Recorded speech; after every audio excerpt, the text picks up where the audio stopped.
Are you struggling for consistency in your sim racing? Does your iRating look like a roller coaster? If so, we have good news for you. The way to get more consistent is to first understand what you're doing differently than the professionals. And VRS is the answer. With our competitive subscription, you will have the telemetry, setups, tutorials, and everything else you need to fully analyze your driving. Our data packs and the ability to compare your driving with the best in the world will show you exactly where to adjust your inputs, change your driving line, and shave seconds off of your lap times. And our powerful and precise Direct Force Pro wheelbase and precision pedals are being used by some of the world's best drivers. All these champions agree that VRS hardware is not just the best on the market, it's also priced well below the competition. So if you're looking to upgrade to direct drive and the best pedals in sim racing, VRS is your answer. If you want to get better, get faster, and make it happen sooner rather than later, you owe it to yourself to find out why so many people are switching to VRS. You'll be so glad that you did. Visit www.virtualracingschool.com and learn why the best use VRS.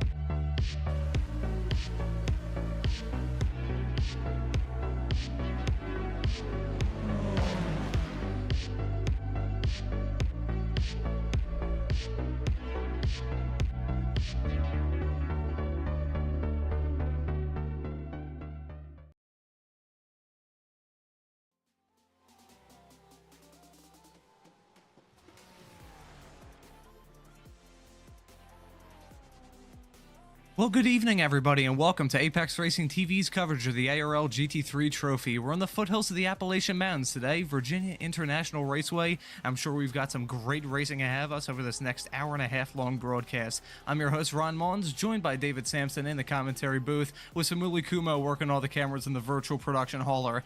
And now, David, both you and I have experience with this series. I'm off the back of commentating this series last season, where we had a fantastic season full of racing action that was dominated by Antonio Samarco, who is not joining us this year. But you've been with the series last week with the Silverstone round to kick this year off. So how about you give the viewers a nice peek into what happened last week and what we might expect here tonight?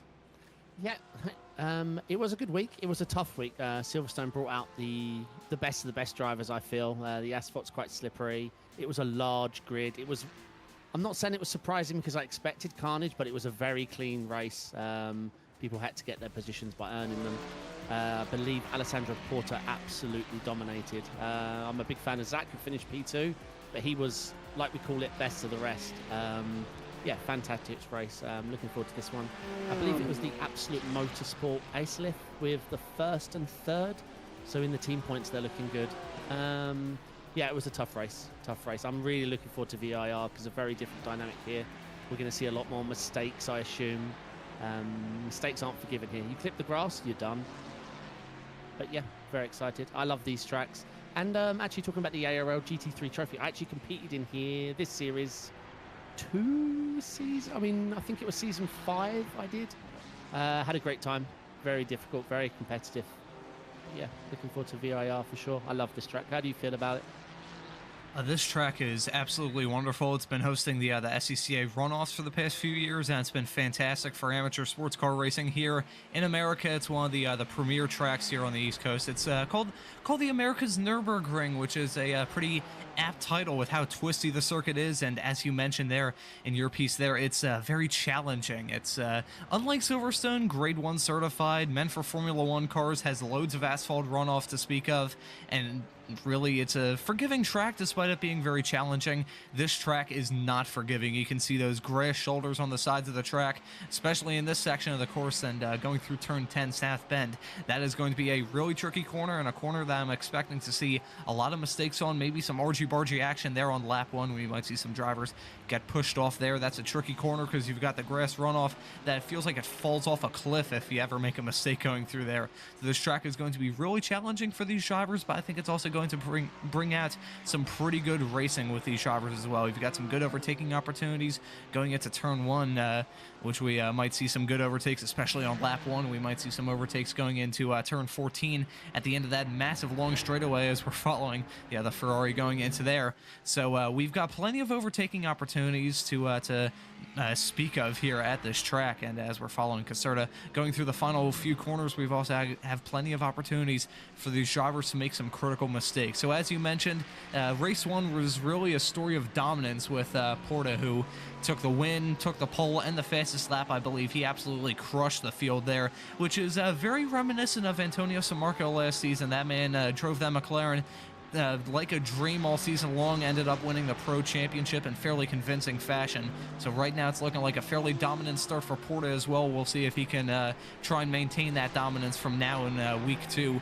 all the way through to week 12 to round this season off in many moments time. So we're in qualifying right now. The other driver, actually my apologies, we're in practice right now. You can tell almost in qualifying. Yeah, there we go. So almost in practice, and it's almost in qualifying, we're in practice, and it's looking good for Porta right now. A little bit quicker than Della Valle in P2, so continuing to stake their claim. So we'll see what happens once they start the qualifying session.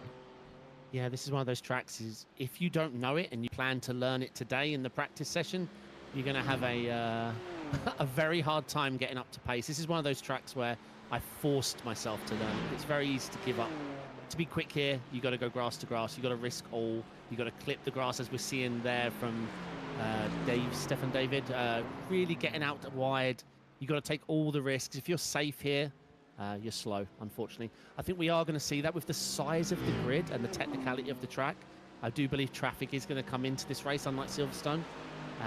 So I'm sure they're all going to be respectful, but I personally feel like it's going to play a part in this race.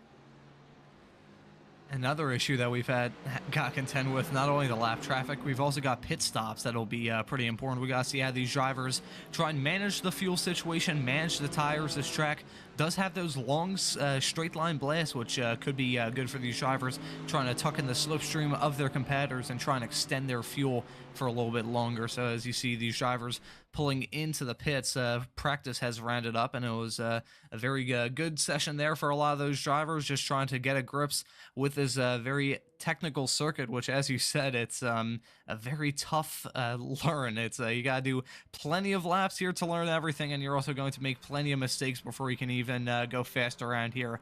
So the qualifying has started. You can see the drivers starting to pull on track right now, and you can also see the conditions are a little bit different. You can see some of these drivers with their headlights on. The sunset is down a little bit. You can see the time, and I think that will be an interesting part of this in this qualifying session here, with the darker conditions on track and the colder track conditions as well. You can see the track information on the left-hand side, 24 degrees Celsius. So it's still fairly warm, all things considered, but it's definitely not the hottest racetrack in the world. So I think that might be a little bit of a nice curveball for these drivers to try and negotiate with, to try and get the most out of their GT3 machinery.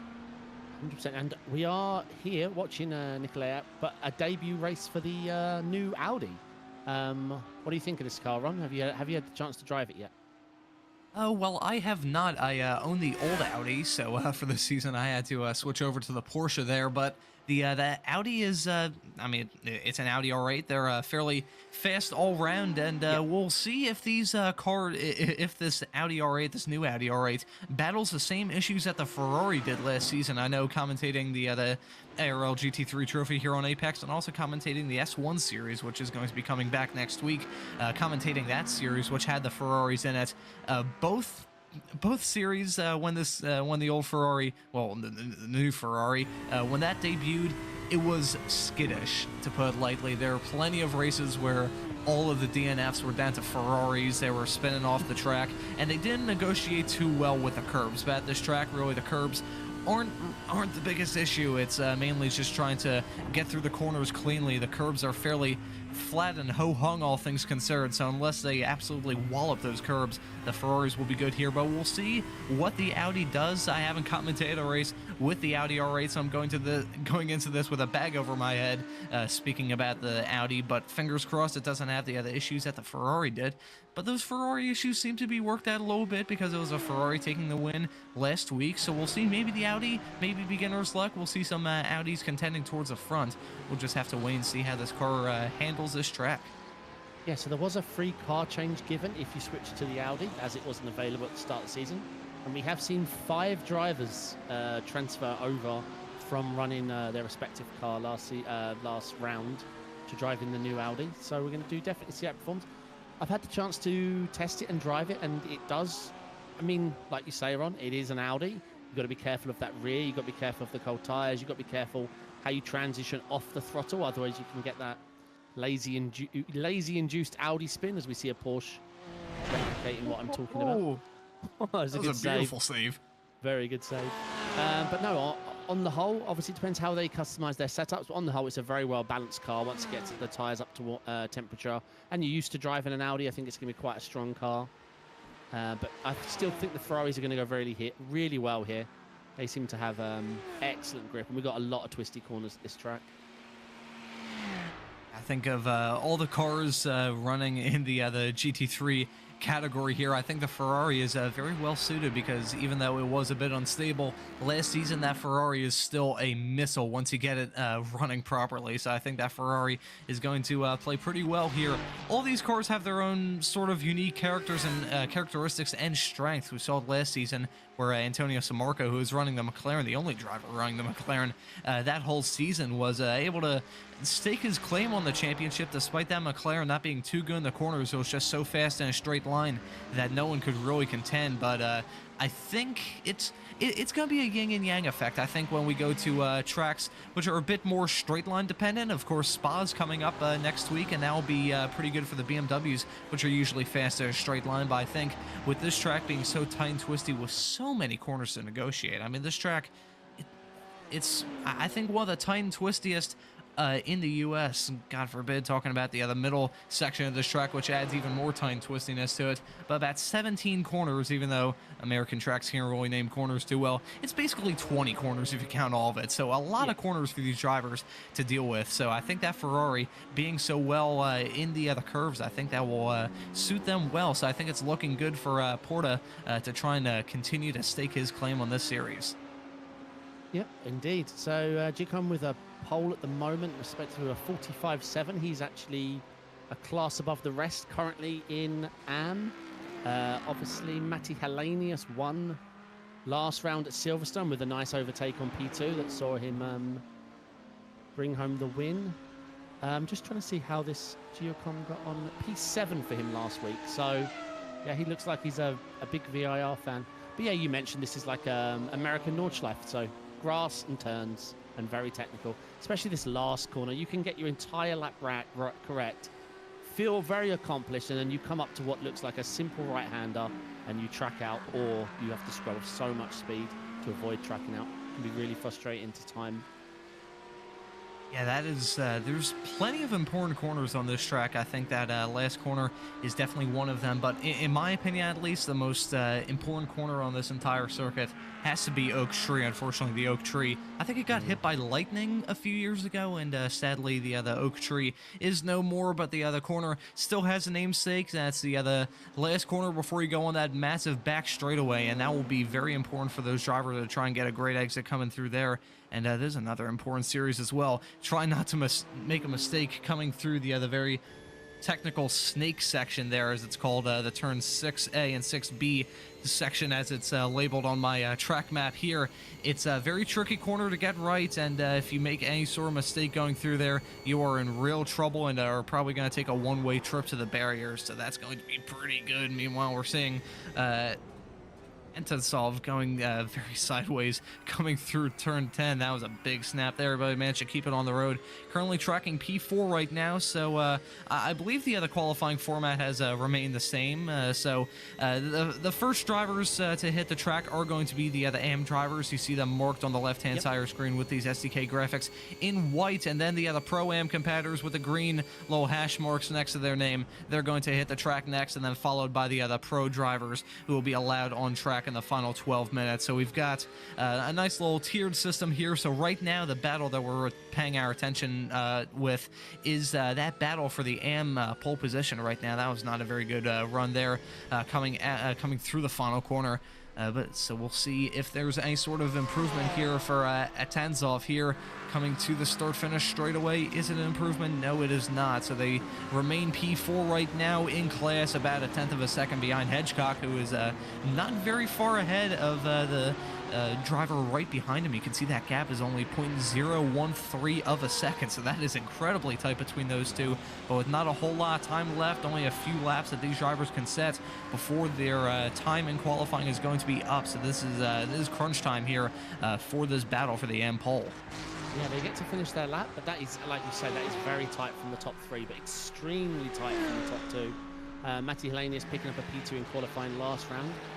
It looks like he can finish his lap. It's hard to tell. The graphics say out lap, which would suggest he cannot complete his lap, but let's see. But yeah, very tight. The top 5, 2.7 tenths separating all of them.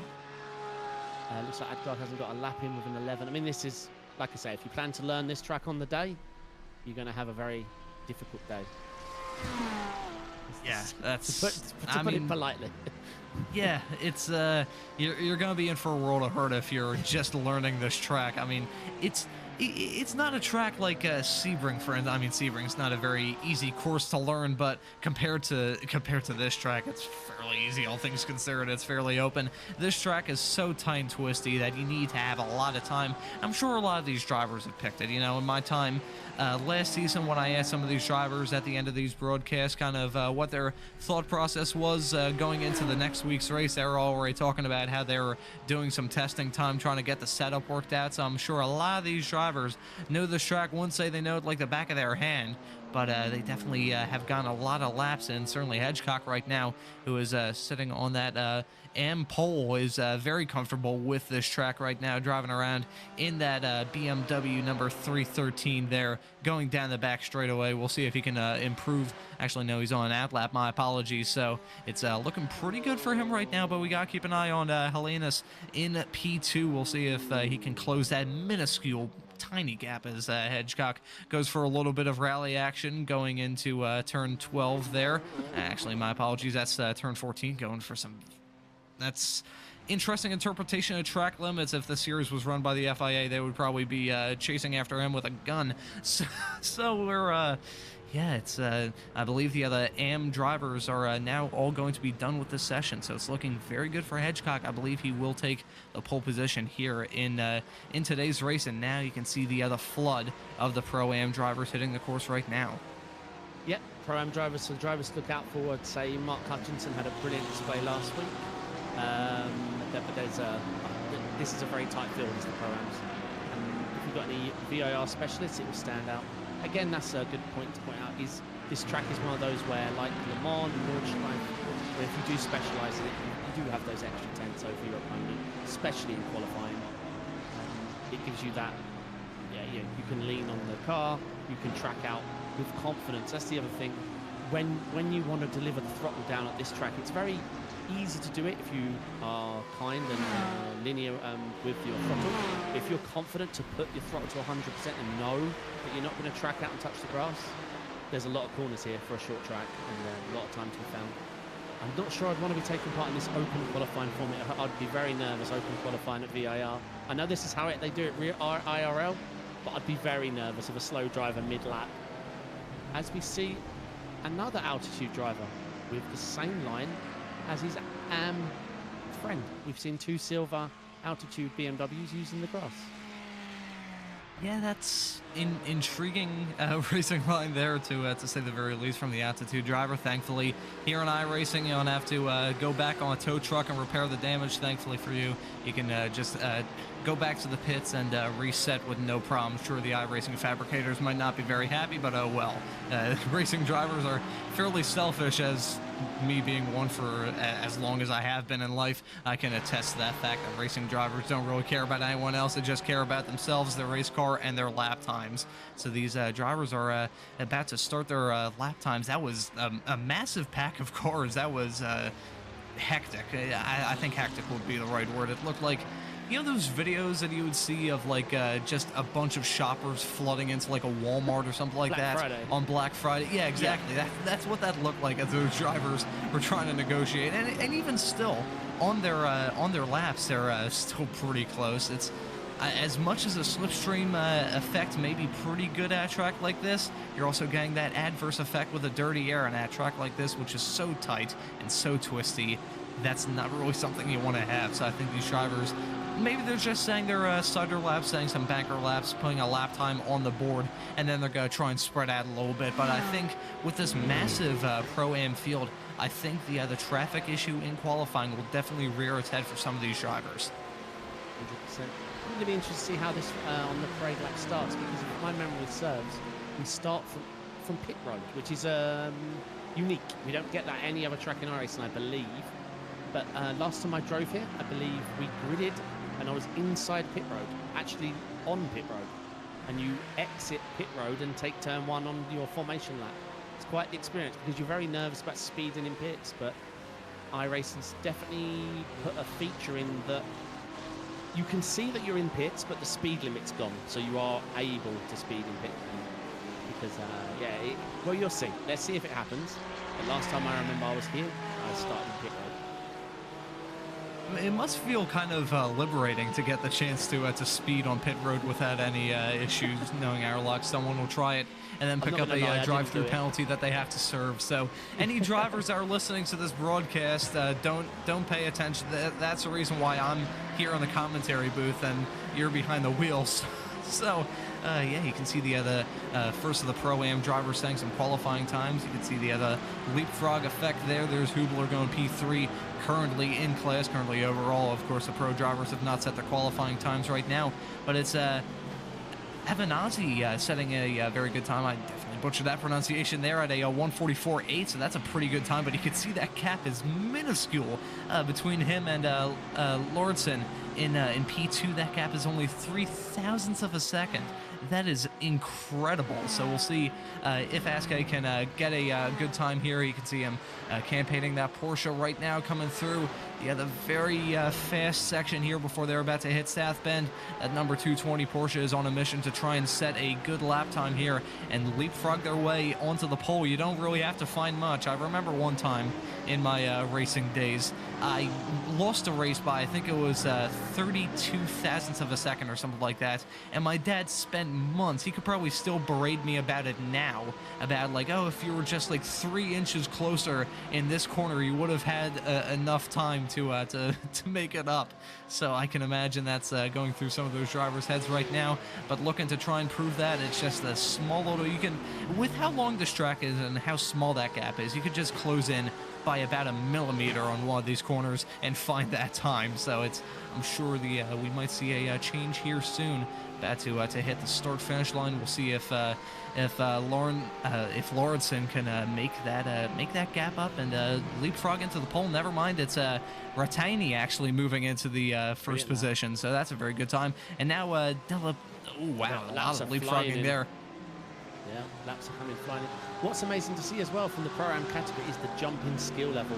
Obviously, we call them Pro-Ams and the Ams are separate, but we're seeing the Ams all the way down now into 14th, 15th, 16th. 13 of the Pro-Ams have jumped the Ams. While we'd expect that, it just goes to show the jumping skill level that's out there right now, qualifying.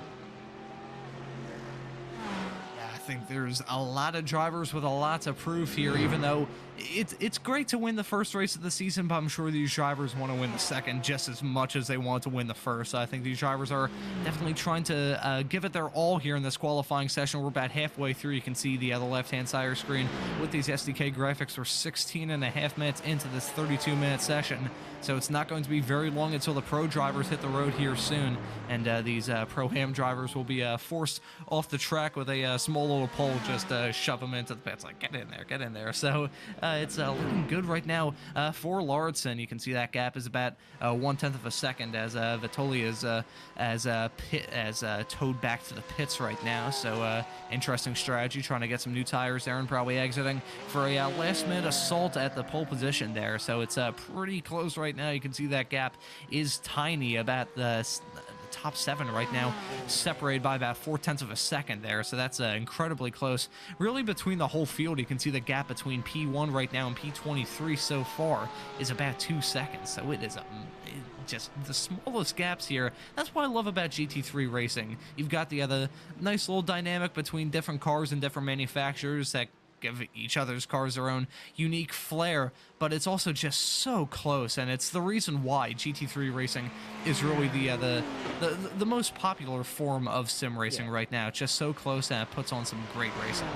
Yeah, 100% like to say, as we're riding on board of Greg Hubler there, Samsung Sim Sport. I'm going to try and hold back my bias there. But yeah, the different manufacturers, different cars, they extract their speeds in different way, different engine locations, different torque management, how the brakes work. It's fantastic. It is the most popular form of motor racing outside of, obviously, Formula One and the star-studded events like the IndyCar and everything. But as far as endurance racing, I think this category alone, with their pro and pro-ams IRL, it's booming from level to level, to be honest. It's been growing and growing and growing. I know we saw the demise of the GTE, but we all know, well documented, that was just too expensive to run and the manufacturers were moving away. But yeah, I love GT3. It's been my most popular series the last couple of years. I've been lured by the GTPs and MDHs of late. Another fantastic breed that's growing out. We've got more and more manufacturers investing time and money, so it's going to be great to see that grow. As we're seeing quite a dominant pole here in the Pro-Am on 1.110, and it is still quite close. It's anybody's game, as we're running out of time for their laps, though. No, we're having about 2.5 laps. It's hard to tell. Depends where on the track I think, they are as well. It might be a little bit less than that if my memory serves me correctly. 20 minutes is the cutoff, so they've got about a minute left. So I believe these drivers are rounding off their sessions. You know more than I do. I'm just going off of the rules from last season. But if my memory serves me correctly, it's the pro drivers get the final 12 minutes. They get an extra 2 minutes because they're special. So. No, I checked. So I checked this. I wondered why the pros got an extra 2 minutes. It's because that's when the session actually ends. So the first 10 minutes, then you can finish your last lap. Second 10 minutes, you can finish your last lap. Whereas the pros get the 12 because it's basically 10 and you get to finish your last lap. As Salvador had a spin there but didn't get in anyone's way. So yeah, the pros aren't treated special because they need to make sure their last lap is under 2 minutes, or they'll be pulled straight out of the car while doing their lap. I was gonna say, I think it's kind of funnier if we just say that the pro drivers get a little bit more time because they're special. They need longer, yeah. Drivers always like their own encouragement, so we'll stick with that for the rest of this for the rest of this qualifying session. So you can see the flood of drivers exiting the pits right now. Just a whole gaggle of GT3 cars hitting the track and going into turn 1. This is going to be the fight to look out for. We'll see what kind of lap times these drivers can put in. It's looking good for Lauritsen. I believe he will take the pole for the Pro-Am drivers. So right now at the fastest time at a 1:44.591. So it's looking good for him to grab the pole in class. As you can see, the Pro-Am drivers are now pulling in, and the GT3 Pro are winding their way around this circuit, trying to get their tires up to temperature, and also probably trying to spread a little bit of a gap. You can see there some gamesmanship there with Zach there in the quality control racing car. This is I love that team name. We had a team name last year. It was Koala Racing, but I think it was spelled Quawalla. And me and Nice. Sam Fitzpatrick were laughing hysterically about that all season long. So it's nice to have a little callback to that. Yeah, Zach's great. So actually, you've done my last few endurances in the same car as him. Yeah, he's a very good driver. Finished P2 last round. We just completed the Brick Car Silverstone 24 together in the old Ferrari, which was quite a trip down memory lane because they matched the cars to the IRL. So no new Ferrari, no Porsche. So it was actually Zach that bot tested the cars and picked the old Ferrari for us. He's looking good in the Mercedes. So P2 finished last week. I know firsthand this isn't his strongest track, so confidence isn't through the roof, but he's one of those guys that only knows how to win, so I'm sure he's going to try and take it to Porter. But I think Porter, Zach, Dalval, and I think it was Poity who had a bad start to the race. So I can't remember what happened to his race, but I do remember him being strong. Yeah, as we run on board here with Alessandro Porter, which, like you mentioned earlier, fastest lap, pole, and the race win. His pit stop wasn't great, but after the pit stop, he spread his wings and built an extremely dominant gap. It was very impressive to watch. He might have got a bit bored, but what he was doing was brilliant. Yeah, I think that's I think it's going to be a little bit different today. We'll see. I mean, I'm sure we'll probably have the same suspects. We were kind of expecting that last season when Antonio Sammarco went out and whooped the field's butts in the first race of the season at Spa. And we were like, okay, well, once we get to the tighter and twistier tracks, he might start to fall back a little bit, but he was consistently fast all year long. So we'll see if the same contenders are running up towards the front here in this race, or whether we get some new names. We'll just see. Certainly qualifying will be a good indication of that. We're in the final 9 minutes of this session, so not a whole lot of time for these drivers to try and go in right now. Porter right now is at, I was about to say Porter is at the top of the pro drivers, but it's actually Lofts ahead, but obviously they haven't set some representative times right now, so this might be the first round of real flyers for a lot of these drivers, so we'll see how things stack up. Porto, of course, had a very dominant drive last week at Silverstone, so we'll see if he can run that Ferrari back here at VIR at a much different racetrack and once again stake claim on this series and try and prove to the rest of the field and the viewers here on Apex Racing TV as well as us that he is in it for the long haul. But right now he's actually been bopped from the pole position, still on the front row. Dali Valle right now in P1, just less than a half a tenth behind them, so it's pretty close right now. I'm sure it'll change quite a lot here once all these drivers get some pretty flyer lap times here, so I think it's looking good for Porto. I gotta wonder, did Valle have the slipstream effect there? I think he might. Yeah, you can see we're following him now. Yeah, the slipstream effect from two cars. Yeah, it's... I like you mentioned, though, with the dirt, I'm not sure I would want to... I'm sure Dalval's fine in the position he is, but I'm not sure I would want to follow this closely, even if it is your teammates, even if they are quick. I'm not sure if the gains would outweigh the negatives from the dirt, but it's working for them. So at the moment they're 1, 2, and I'm not sure where the third one of them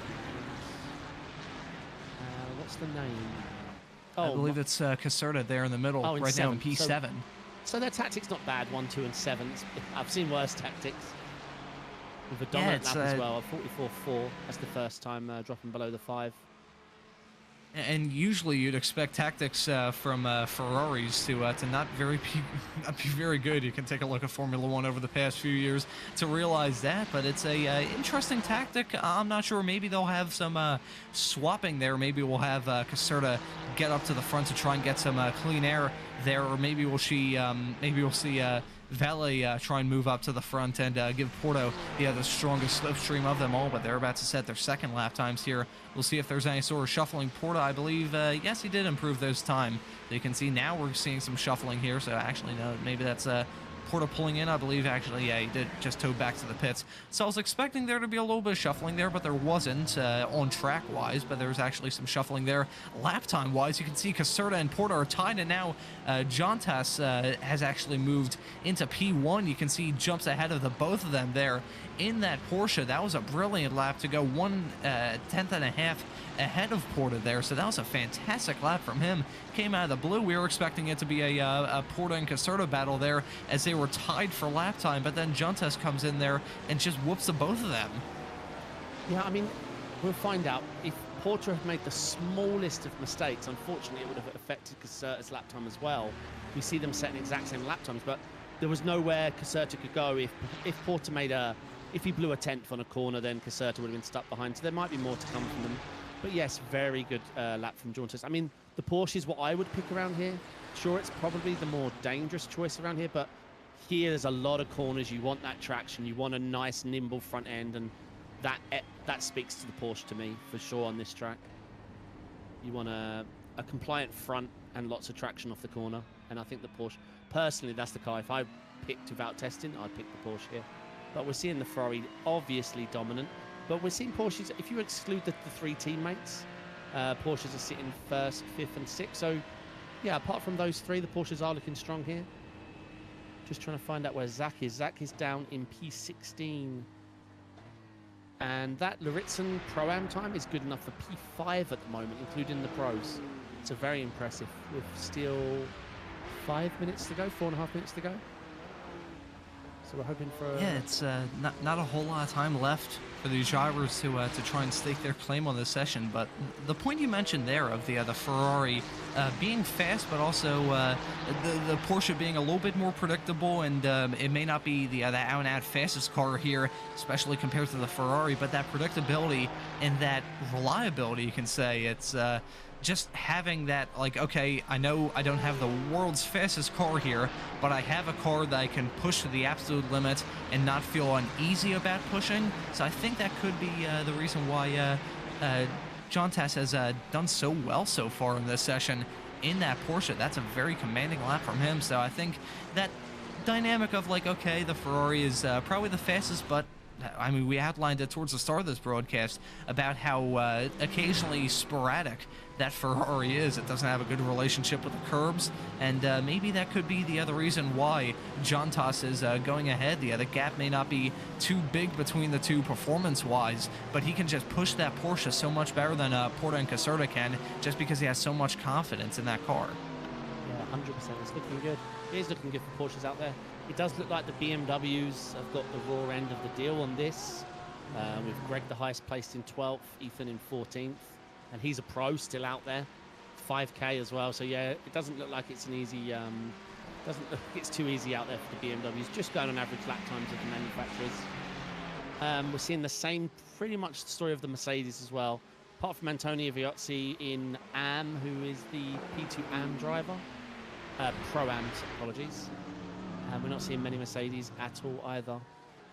As we look at Zach, here's our last chance for a high-placed Pro Mercedes. At the moment, Pro-Am are leading the Mercedes, as far as I can see. Yep. So Zach looks like he's just getting some tyre wear, ready for his last attempt coming up. As we have 2 minutes, 40 seconds. So, yeah, they can't finish that. For the pros, like I mentioned, once the time runs out, it's over for them. They don't get to finish their lap. The session's actually complete. That's why they get the 2 minutes. Oh, as we see me eat my words, Ethan Critchley with a P5 in the BMW. Very representative well, 44.5, which it puts him 3/10 off pole, but only 1/10 off of really making a dent on the absolute motorsport Acelith team, who are running 2nd, 3rd and 4th while doing it in formation. It was very impressive, actually. They've built up a little bit of a fortress there up towards the front, and that was very nice to do it in formation. Meanwhile, Tots has actually popped into P2, so dropping back that low Italian fortress and Ferrari formation there back. So Jacob Toft's putting in a very good lap there in the Mag Performance car. You can see him driving that Porsche around, coming through NASCAR Bend right now. The number 127 driver has managed to stake his claim on P2, and I'm maybe I think he just crossed the line in time to get another lap here. So I think we might see Tofts try and push this Porsche of his even more to try and stack it on the pole. That would be a fantastic development for him. I'm not sure how he ran last week, but that would be a very good run. We haven't seen too much of him in this qualifying session. Then he just randomly pops into P2. That's looking like a very good performance right now from Tofts. We'll just see what he can do, whether he can try and maximize these the final half of this lap and try and get the most out of it. Meanwhile, we're following Critchley here coming across the line, currently running in 6th. I believe he will maintain his time. Meanwhile, you can see the formation of Ferraris there, and you can see Porta is now popped into P1 there. So he moves into the pole position just at the very last possible moment. So that's a 144.193, and is not able to respond. The driver in P2 has pulled into the pits. So it's looking good for Porta right now. We'll see what Tofts could do. We'll see what kind of lap time he can set in the dying moments of this session. Less than a half a minute left, so not a whole lot of time. You can see Jacob Tofts right now in that Porsche, nearly going into the grass, exiting the final corner, currently running in P3. Will he be able to break it onto the front row? At the line, it's going to be close, and we'll see. Can he improve? Has he improved? He has. He's made it into the pole. He's tied. You can see that gap is... Oh, my apologies, my eyes. You can tell my glasses prescription is out of date. It's actually 0.08 of a second between Tofts and Porta. But Tofts manages to break into the pole position at the last possible second. That is a brilliant way for him to end this qualifying session. Yep, and on your point, from what I can see, he did not compete in round 1. That's why he's a bit of a surprise name. As far as I can see, he wasn't available for Silverstone. So, yeah, it's good to see him there. And we get a Porsche pole from Jacob Tofts. Brilliant lap. He did that on the dying moment. There was a couple of seconds left in the session. And it was actually a very dominant lap. So we're excited to see what he can manage. Like I say, I would pick the Porsche. They're in 1st and 3rd. I don't believe they're teammates. We don't know much about Jacob Tofts, to be honest. But yeah, pole sitter Jacob Tofts, Alessandro Porta P2, Jauntus in P3 in the Porsche, Caserta, teammate of Porta P4, Dalval, the other teammate of Caserta and Porta. Zach White in the Mercedes did manage to get a lap in there. P6, we must have missed that. P7, Ethan Critchley in the BMW. I'm not going to pretend I know what the rest of the cars are, but Chris Van Der Ness, P8, very good showing. P9, a Pro-Am driver. I don't know how to pronounce that name. Lauritsen. Alessandro P10, the other pro. Vitozzi in P11. Another Pro-Am driver. Del Piccolo, another Pro-Am driver. Very good showing for the Pro-Ams. We mentioned the skill jump that was taken from once the AM set their laps. Be interested to see the highest placed AM driver. That's 31st. Andre 13th, Alessandro 14th, Ilya Rattini, who I think was in YouTube chat a moment ago. Good luck to him. P15. Greg Hubler for the Samsung SimSport in P16. Thomas Avanzini. I'm terrible at pronouncing names. Where's Sam? 17th. Stephen David in P18. Carlos Sampoli, P19. Manuel, P20. We've got a mixed bag for the Pro and Pro-Ams, it does appear. Robert Van Horn, 21st in the Pro-Am. Antone, 22nd. As the safety car's heading out, this is how long the names are. Romain, Salvatore, Alessandro, Michael, Carl, Van Grieken, P28. 25th, Alessandro, Michael, P26, Carl, Van Grieken. I must have already read that name out. P29, David Muller. Chris Chanton down in P30. Pro-Am. He's a pro driver. Wow, we're seeing very impressive Pro-Ams. P31 is our AM driver. I'm just seeing how many spaces he has ahead of his teammates. Oh, only 2 or 3, then the AM names really start to come in. As they're rounding through 2 by 2. I didn't get to see if they started in pit road. I don't know if you saw, Ron, or if it was a short pace lap. Yeah, it was a short pace lap. They started right before turn 12, and now they picked up the green flag. You can see it's a very good start there from Tofts, who manages to jump ahead. Meanwhile, you've got some drivers trying to slot in some 3-wide action farther behind, but Tofts getting a very good jump right now, currently ahead. Meanwhile, some contact farther behind there with Zach White there, a little bit of argy-bargy action, some more contact there. You can see it's a pile up there exiting turn 1, more contact made. You can see drivers spinning all across the track. It's a pile up coming out of turn 1. That is probably about 10 or maybe even 15 cars involved in that. You can see some drivers getting pushed up into the air, bodywork flying all over the place.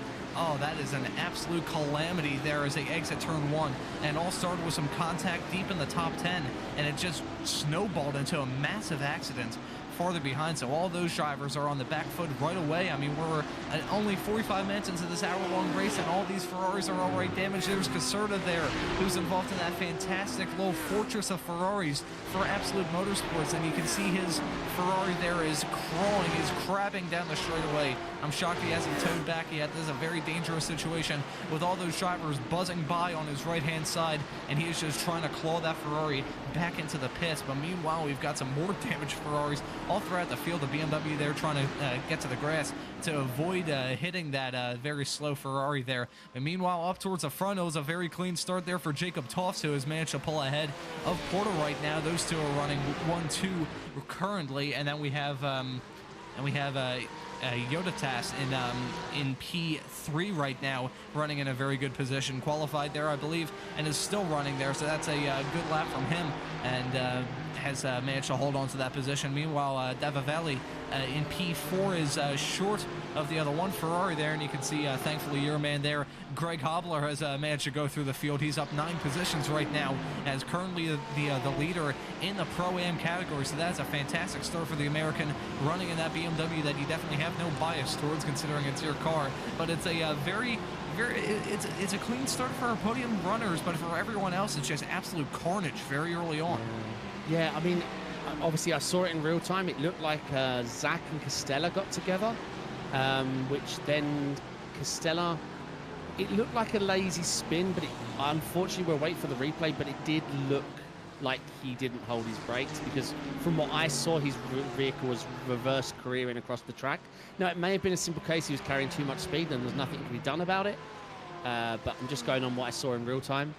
And after that, unfortunately, when it's 2x2x2 heading into T1, visibility is just not great on your right-hand side. Everyone in the left lane isn't going to see anything until it's too late. And even once you do, the guy behind isn't going to know why you're braking mid-corner. And unfortunately, that was just the worst-case scenario. If Costella's accident had just clipped the grass and he would have gone off the track, I'm sure everyone would have got through safely. But it looked like it escalated rather quickly, unfortunately. I'm sure it probably looked like there could have been more avoiding, but I say turn 1 is quite a sweeping corner. It is not all the best visibility, especially when they're packed up. Everyone was 2x2, unfortunately, so it's difficult. I've been there a lot of times. But I'm not saying he didn't hold his brakes. It just looked like he didn't, from my perspective.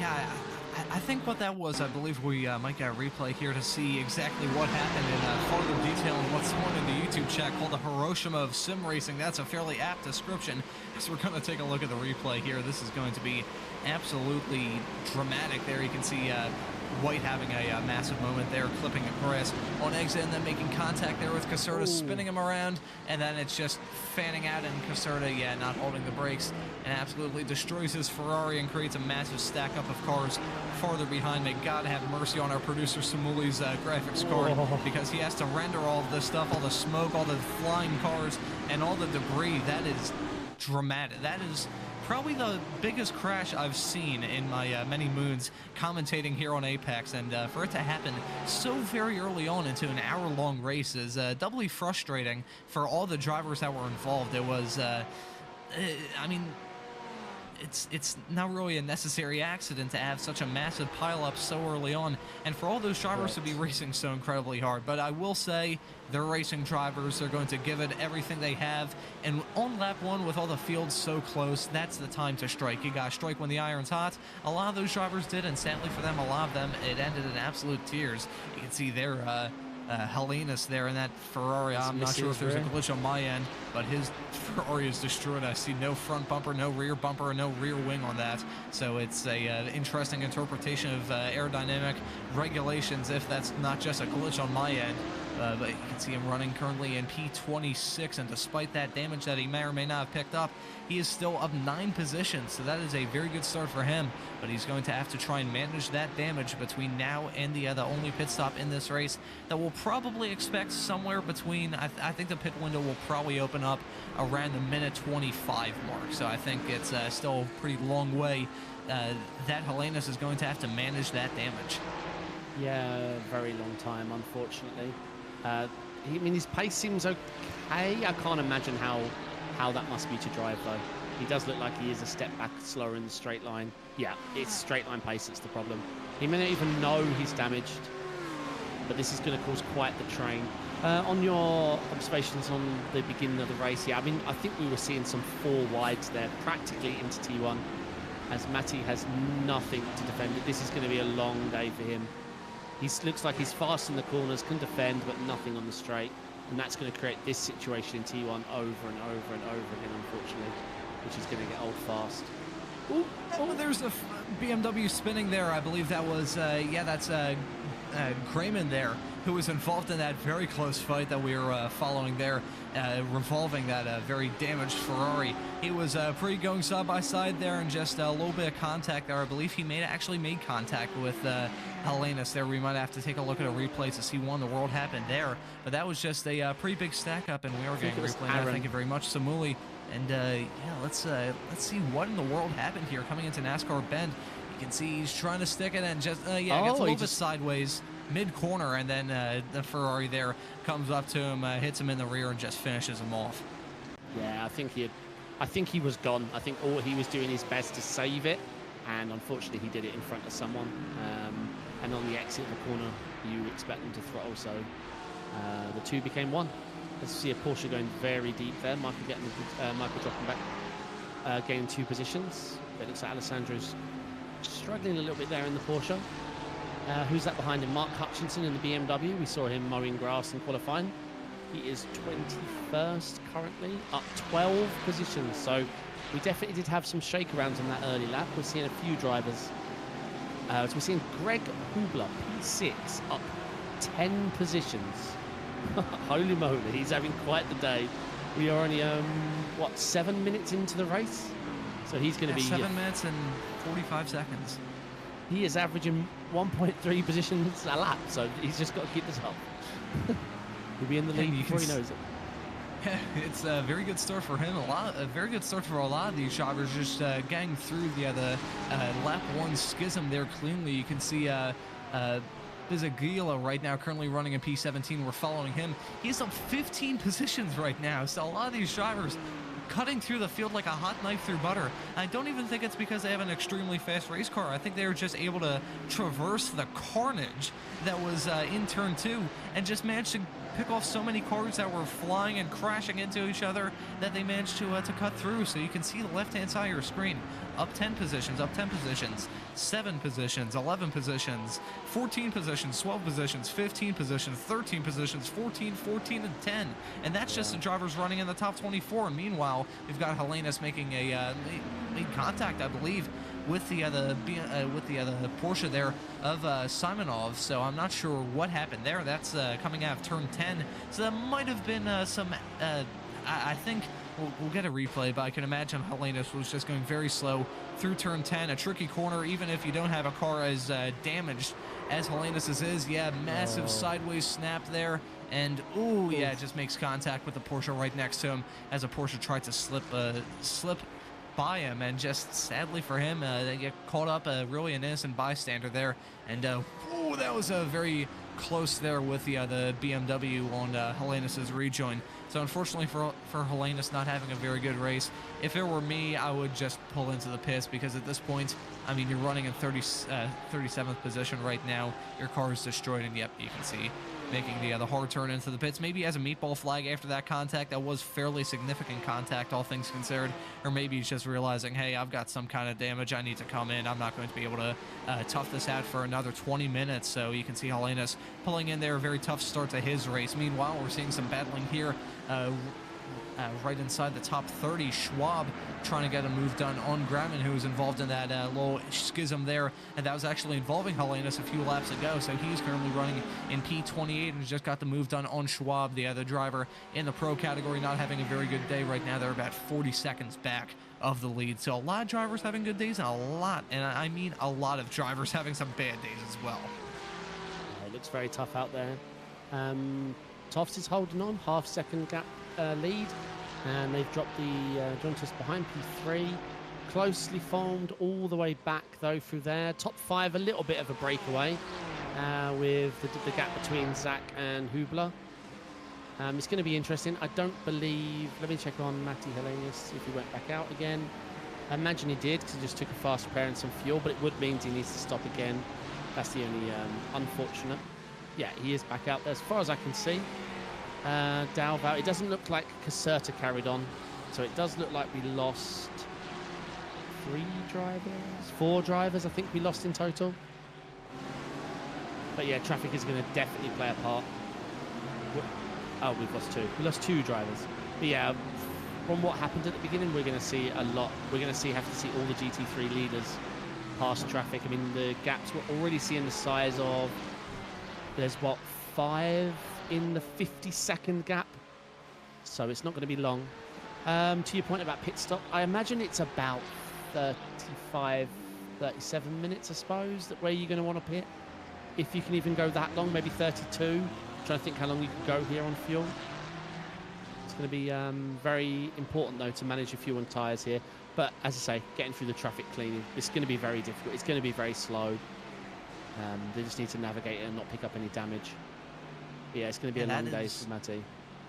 That is going to be a big key with this race. If you just can negotiate the lap traffic and manage your tires and fuel, that's going to be something big. And I was going to ask you this question in reference to the battle up towards the front between Tofts and Porter, which isn't really much of a battle. I mean, they're separated by about 7/10 of a second currently, so it's pretty close on track.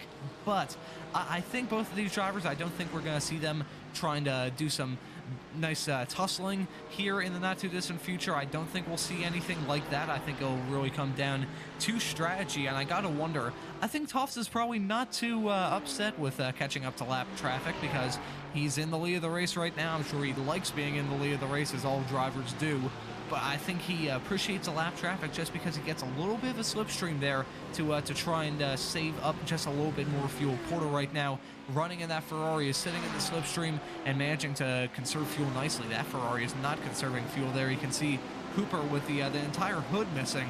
So right now, I mean, he has some very good engine cooling, I can imagine, but right now it's not very good aerodynamically going down the straightaway. I can imagine it's like he's dragging a parachute down the straightaways on this track. So Hooper not having a very good day. Despite that, he's still up 7 positions, currently running in the top 20. So we'll see if he can pick up that fast repair and manage to hang on to that Ferrari until the pit stop's near. So it's looking like an okay race for him.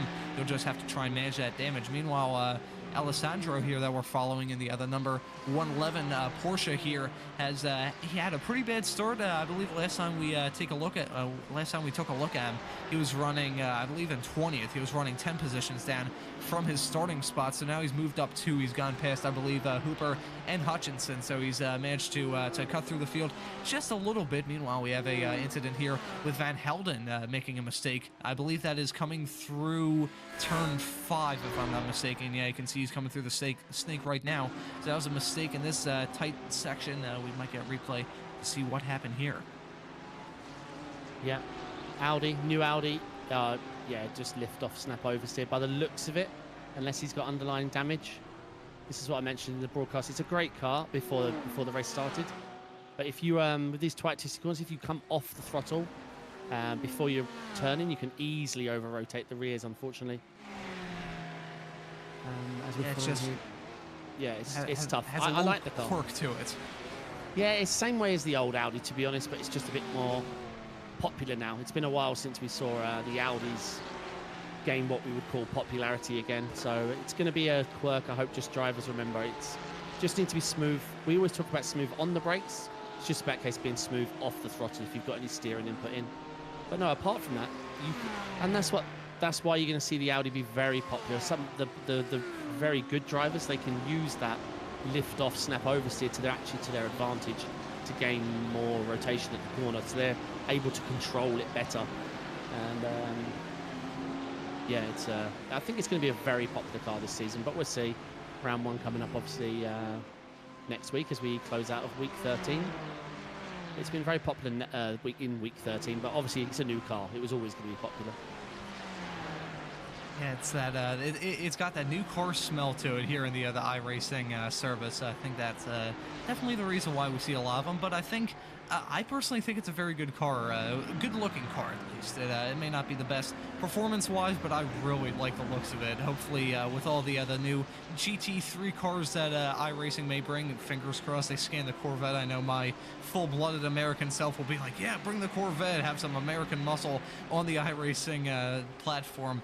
But I think all these GT3 cars just look absolutely gorgeous. The Ferrari was, we always compliment how beautiful that car looked. I remember me and Sam last season were saying how beautiful that Ferrari was. Meanwhile, the Audi is a pretty good looking car, but it's not looking good for Jay Walsh doing some lawn mowing on the inside of Oak Tree there. So a interesting racing line there from Walsh, who's still up 10 positions, currently running in P33. So it's very challenging race for a lot of these drivers, lots of mistakes early on, and he will likely be at risk of going a lap down here soon. He is the last driver that is below a 1 minute gap to the race leaders, and only just, it's about 2 seconds before he hits that threshold.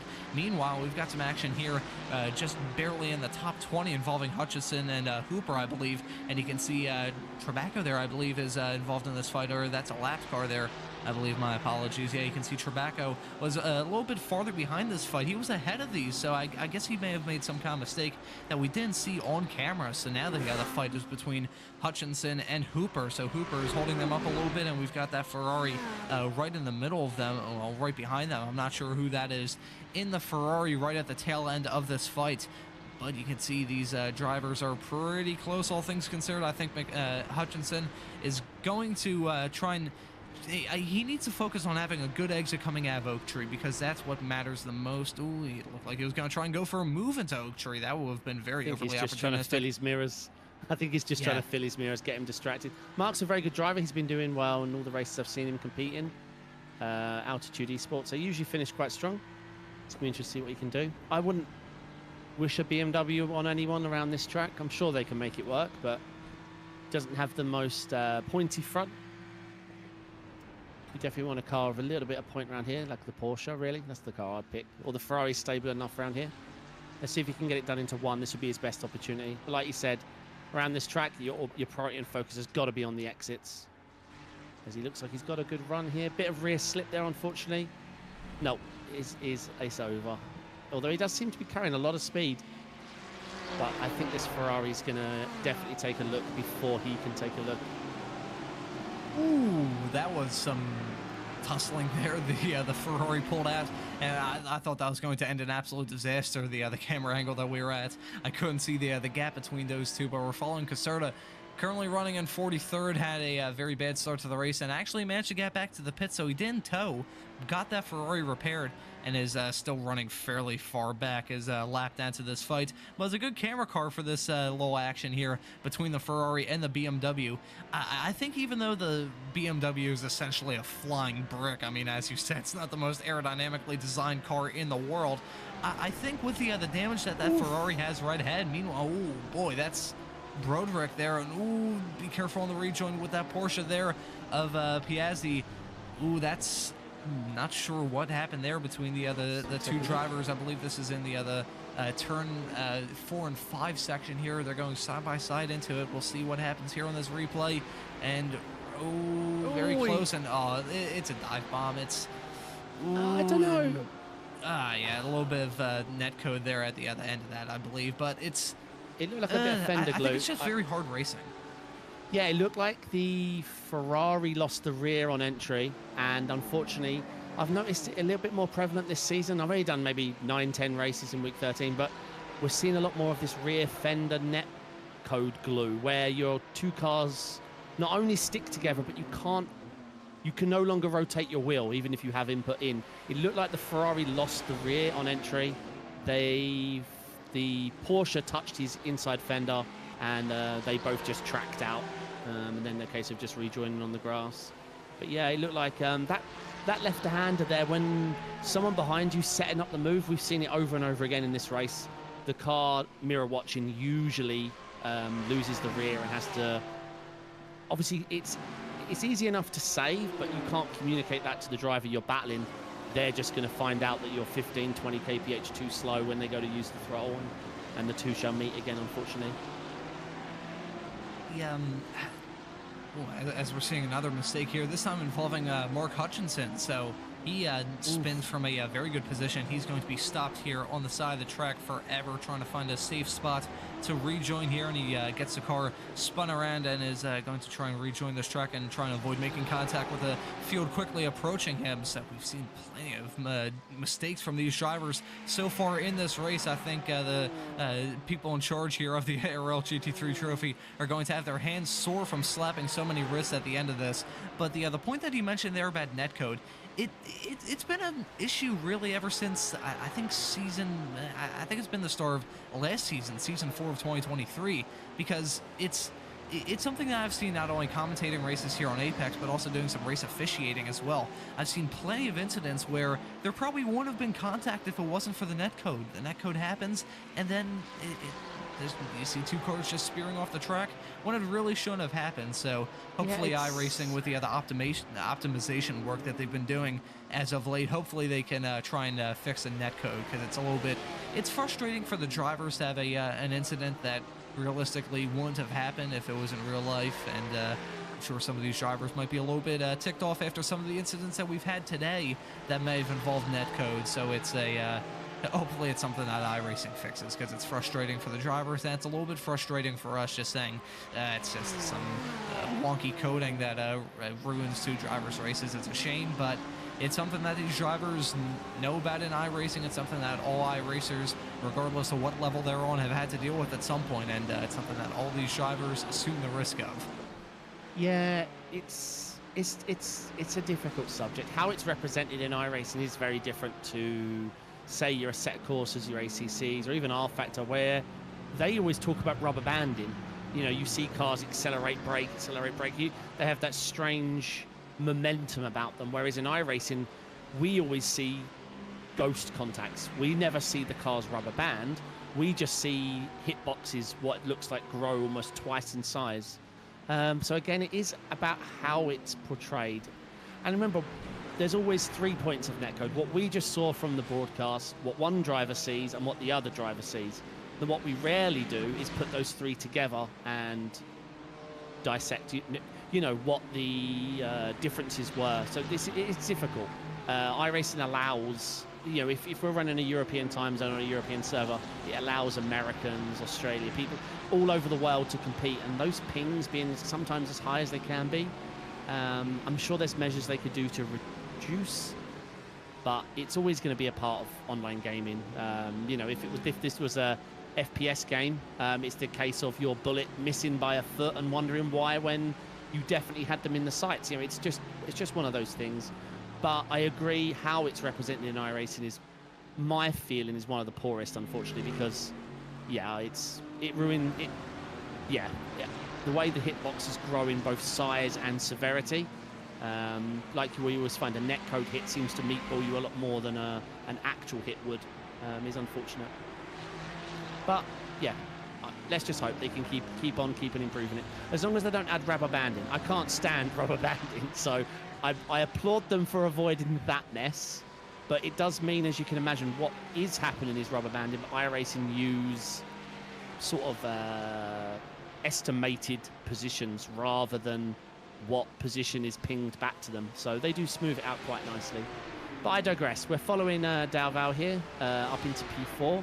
The teammate of Porter running P2. This lead battle is going to break away. I think the lead will be really decided through pit road. Who's been saving the most fuel, what the tyre strat's going to be. Are they going to take 2 tyres, 4 tyres, or no tyres?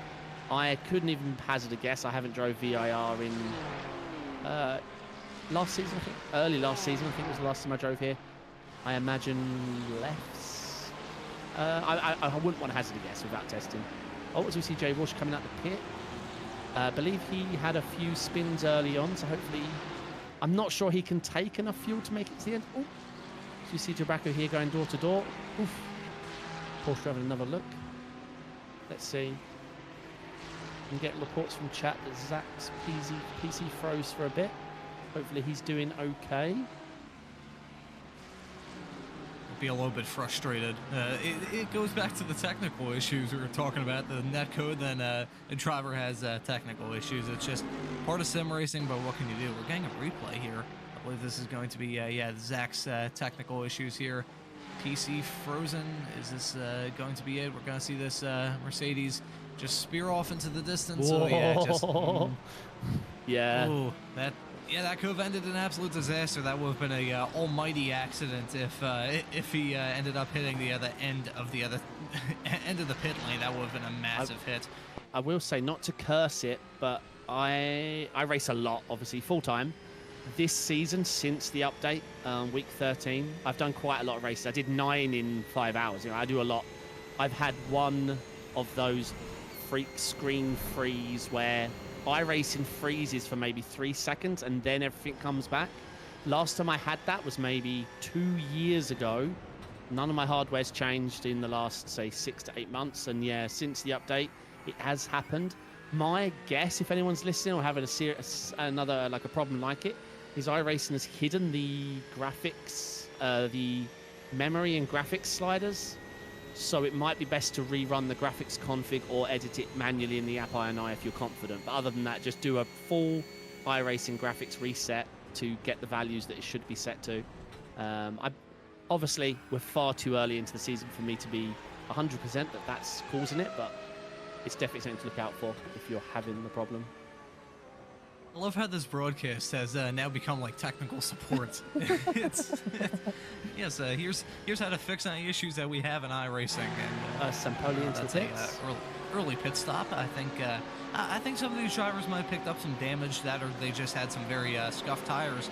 But I will say we are in that window. I mean, yeah, I think so. We expected.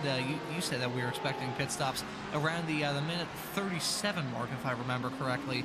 That was around about when you said we would expect some pit stops. So we're about 10 minutes south of that. So it's not the most shocking development in the world to see drivers coming in. But I think it will still be some time before we see some of the front runners come in. I gotta wonder, as we see a spin there for Griman, who's had a very tough run of things as of late. Now down 7 positions from the start, currently running in 29th. A lot of drivers not having a good run of things here tonight. So getting back to the point that I was going to mention about the battle up towards the front, that gap, as you said, is close. I mean, it's still less than a second. They've been separated about less than a second pretty much throughout this entire race, as well as this battle right here with Harditas. As we're seeing a Ferrari spun off, I'm not sure who that was. That was a lap driver, so I was about to worry that I was Porter there, but no, that was actually Helenis there. So getting back to the other point that I was going to mention, with these battles up towards the front, the strategy is going to be the way that these drivers try and push past each other. That was a prediction that you made, and I do wholeheartedly agree with you, even though we're seeing some battling here. I think the pit stops are going to be just so mightily important, as that was incredibly close to contact between Alessandro and Hooper there. They're still incredibly close, going down the roller coaster, about to enter the final corner, and he manages to close off that gap. So that's a very good move there from Alessandro to get ahead of Hooper, as Hooper actually pulls in. So he's finally going to get a new hood on that car, is going to repair all the damage on that Ferrari, going to be one of the first pit stalls here. So he pulls in. I also love the bear with the Pope hat logo. I believe that's actually the hat of a cardinal, if I'm not mistaken. I'm not too sure. That's a very funny logo to have there with these SDK graphics. But he comes in very early. You can see the damage getting repaired there. So more drivers are coming in towards the back of the pack, it must be said. But I think, how long do you think it's going to be until we see some drivers in the top 10 or even in the top 5 start to pull in? Because as much as minute 37 may be the mark, I think we might see some of these drivers just try and do something different, try and call an audible and come in a little bit early to try and pull off that undercut. I think we might see some of these drivers maybe pull in this lap. I don't, maybe. I think within the next 2 laps we'll definitely see some of these drivers come in. Maybe the driver that we're following on screen now, Alessandro here in the Mercedes. You can see that front bumper is missing. So maybe he'd be the one to come in just trying to repair that damage. So what do you think here, David? Yeah, I think we're definitely in the window. So if you do have damage, now is a very good time to box. The other thing to time, if you have the right amount of overlays on, you want to kind of avoid the slower traffic if you can. I mean, I imagine it's quite spread out on track. It's not a case of you can avoid it all, but you would need to know where you come out on track to make sure you have a little bit of, if you're going to do an undercut, you want to make sure you've got a bit of clear air in ahead of you that you can actually put the pace down. Personally, I imagine Porter's going to come in around like late minute into 30, I'd say minute 32, and he's not going to want to box on the same lap as Tofts, so I imagine he's fuel saving to go a lap longer, but it'll be up to him if he pits one lap earlier to make sure he doesn't pit on the same lap. It's a very short pit box, and we know Tofts got pole, so he'll be the very front pit box, and it's a very, very short run. And then the run down to 1 is very short. Porter's not going to want to be doing it that way. He would rather pit a lap later, have a shorter pit stop, come out, be on the right-hand side for T1, because the pit exit line does give you the right-hand side, which is the advantageous line if you're coming down. Like if you're wanting to get the move done on someone coming out of pit exit, you're going to have to be on the left lane and go around the outside of them. So my thoughts is Porter will pit a lap after Tofts and try and get that lead. I mean, he's 7.6k, so he certainly won't be listening to the broadcast to get tips from me. He knows what he's doing out there. I think you would probably be more likely to listen to tips from you than listen to tips from me. That would be a death sentence for any driver in this series. But I think, ooh, boy, that's 4-wide action going into turn 1. I'm surprised they managed to get through all that cleanly. I say that's still pretty close. I thought there was going to be some rear to front contact as they went through turn 2, but that's still very close there with Delate, who has actually gotten the move done to move into P30 there. So that's a very smart move there coming into NASCAR Bend, and we're seeing some shuffling there with Scout Shoes, I believe, has actually completed his pit stop already. So he's currently running a P31, running the midfield of the actually, I believe he might be running towards a farther back in the other Pro-Am fight. So not a very great race from him right now. Currently, Airman Hoobler is leading the Pro-Am fight currently running in 8th. Currently running in 6th. Overall, about 15 seconds back of the leader, Tofts, who is your leader in Pro and leader overall currently. And I believe, if I'm not mistaken, your man currently leading in Am. Actually, replay here to see some tussling here. I believe this is Stephen David running off. Yeah, it looks like he's coming into the pits. I'm not sure if he's sped anything. Oh, he missed his pit bar. We've all done that. It's just, it's a horrible sensation. It feels like reverse gear takes an hour to pull. But yeah, that's a shame because you know, you do all the... Oh, they're going longer than 32, by the way. So it looks like I'm wrong. But it does depend on the track and the fuel usage. There's a lot of corners here. I suppose there's not really many long straights apart from the run to 1 and up the hill. Oh, as we see a very... Boy. Oh my God, that is incredibly close. I just saw Jacob Toft's life flash before my eyes. I can't even imagine what he felt. He probably just had many accidents and probably just shouted multiple expletives over the iRacing chat as the other Porsche there rejoined and nearly crashed him out. That was an absolutely terrifying moment for your leader who's pulled into the pits. This is going to be close to see. I'm surprised Porta didn't do that extra lap strategy that you suggested. I think that was a very good idea to do, but he... And if he had the fuel, right? If Tofts went long enough, there's nothing Porter can do. But if any, I mean, even P3 runs an advantage now. They lost so much time on entry. Or Tofts almost didn't, but he was really brave what he pulled off there. No, yeah. It looks like Porter is going to have a faster pit stop just by the eyeballing it. Yeah. So, yeah, Porter had done it, but this isn't the way you do it. His pit stop was a whole second quicker. And he's been tracing him 7/10 back the whole way, so it was just unfortunate the way it unfolded on pit entry. But that's racing. That is racing. Crashing is racing. Mistakes, missing your pit box, having your entry blocks. I mean, Tofts deserves the lead for this send he does, not only to avoid the exit, but to drive on the grass, Sebastian Vettel style, to overtake a car on entry. Oh, so this is what happens with... Porter. The guy in front is just running pit limiter. 15, 20 foot before the pit entry line, unfortunately. Yeah, so Porter's completely lost his gap here. Because look, they look 7/10 apart on entry when that's not how it works on pit entry. The car behind always closes up the gap because obviously then the gap is extended back out on pit exit. So yeah, Porter lost it all on entry there to the guy. I mean, he's not doing it deliberately. He's just, you know, he was just doing his pit entry nice and safe and getting the speed off early for the line. But Porter was the big loss out. He should have gone for the grass overtake, Sebastian Vettel style on entry there, much like Toffs did.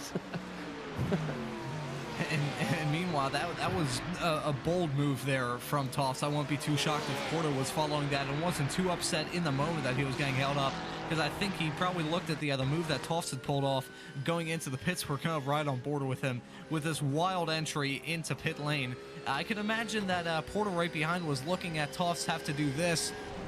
Whoa! Oh my goodness, that is a massive moment for Toffs. He was probably looking at that right up ahead and was thinking, okay, he's definitely going to end up in some wall of some kind, because that is just ridiculous.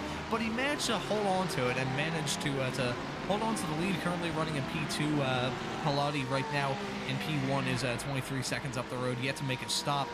Meanwhile, yeah, the drivers farther behind that were actually at gotten the lead through all of that have now pulled in. You can see P4 runner right now of if you ignore my cough. I'm recovering from COVID. That's my excuse for all of this. So that's Hortatas, who was running in a good position right now, still running in net P3, and is not really in a comfortable position though, because you can see right now Delavelli in net P4, currently P5, is just so close. I believe that gap closed massively in the pits, so I think that you can see Delavelli was definitely the man to benefit from that series of pit stops along with Toffs. Yeah, again, yeah, his pit stop was nice and fast. The bigger drivers are always going to make big gains through the pit phase, whether it's just their pace, the fuel they carry, you know, the amount of fuel they don't need to put in, as you've seen Delval Hunt. Yeah, oh, and our leader, our effective leader, is boxing now. I expect him to come out. I don't know the pit length, but I imagine P7, if I had to guess, and I am just guessing here. I think he's going to come out behind Zach, but let's see. It's a very short pit stop, so the pit run exit. But unfortunately, the drivers coming alongside you do carry an extreme amount of speed, so they usually just blow by you anyway. Yeah, that was the Mercedes with the missing front bumper that I thought was going to be one of the first to pull in. It's actually the last. So you can see he's gotten that damage repaired. Alessandro Piloti is about to exit the pits. We'll see where he is. You can see Zach White coming up alongside in that other Mercedes. They're going to go side by side. Coming into one, is he going to get the move done? It's going to be close. He doesn't get the move done in turn one, so I think he might be feeling a little bit less patient. Might see a move here coming into NASCAR Bend for Zach White here, and no, he actually stays behind. So Pilati, if he manages to hold off on this position, ooh, that's a bit of a dive bomb there from Zach White. Doesn't get the move done on Pilati. If he manages to hold on to this position and gets his tires warmed up before he loses a spot, this would be a fantastic stroke of genius from Pilati, because he was running in, I believe, 8th or 7th or 8th before he came in, so to leapfrog up to P5 would be a fantastic turn for him.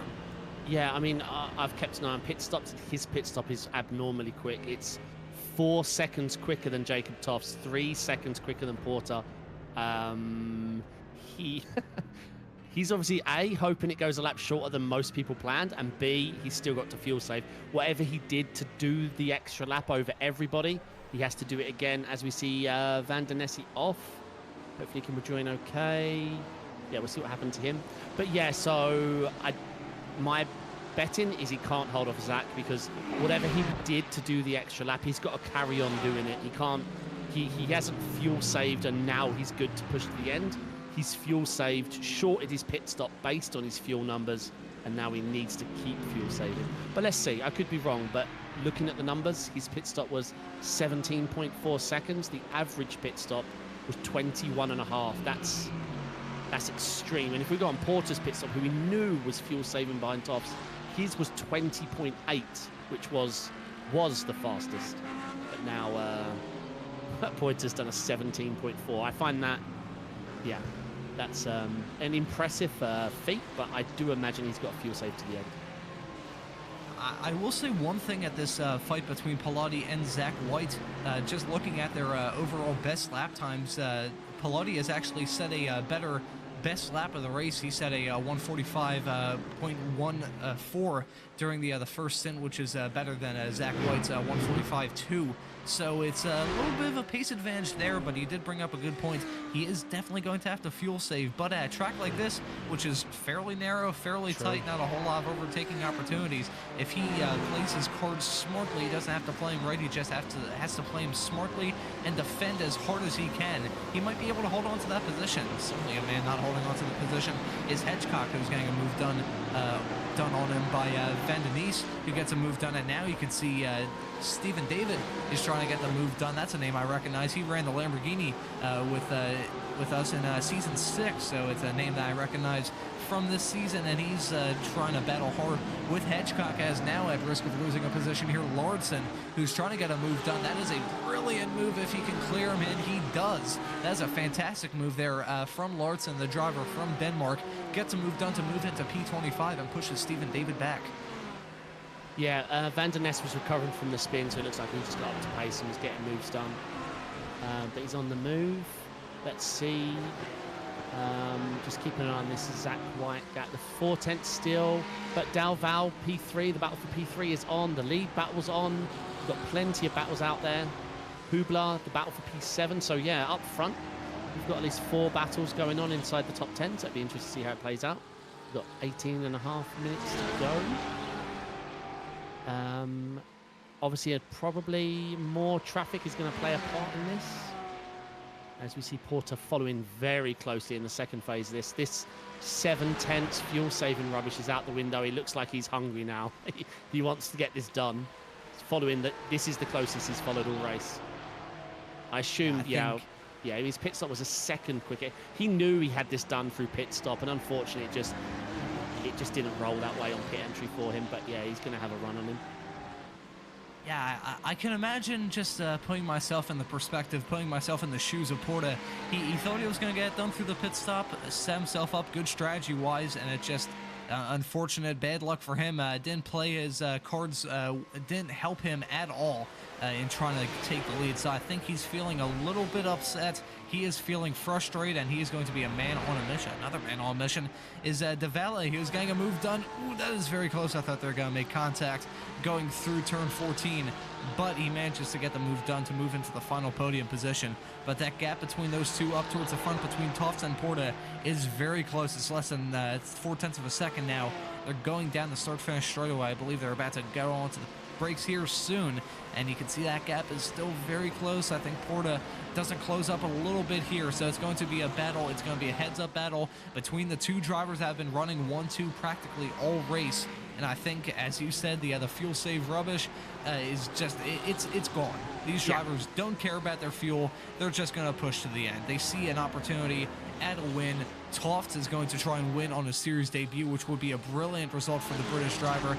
Porta, meanwhile, is going to try and make a 2-for-2 on the year. Probably a little bit frustrated that he didn't grab the pole, but I think he sees the opportunity of a win here, and I don't think he's going to let it slip. He sees he's in a good position right now. He can, I mean, even if he finishes P2, he'll probably be in a good position championship-wise. I believe he'll grow his gap in the championship even more, but I think he is looking at that opportunity of a second win out of 2 races to kick this year off, and he is smelling blood in the water.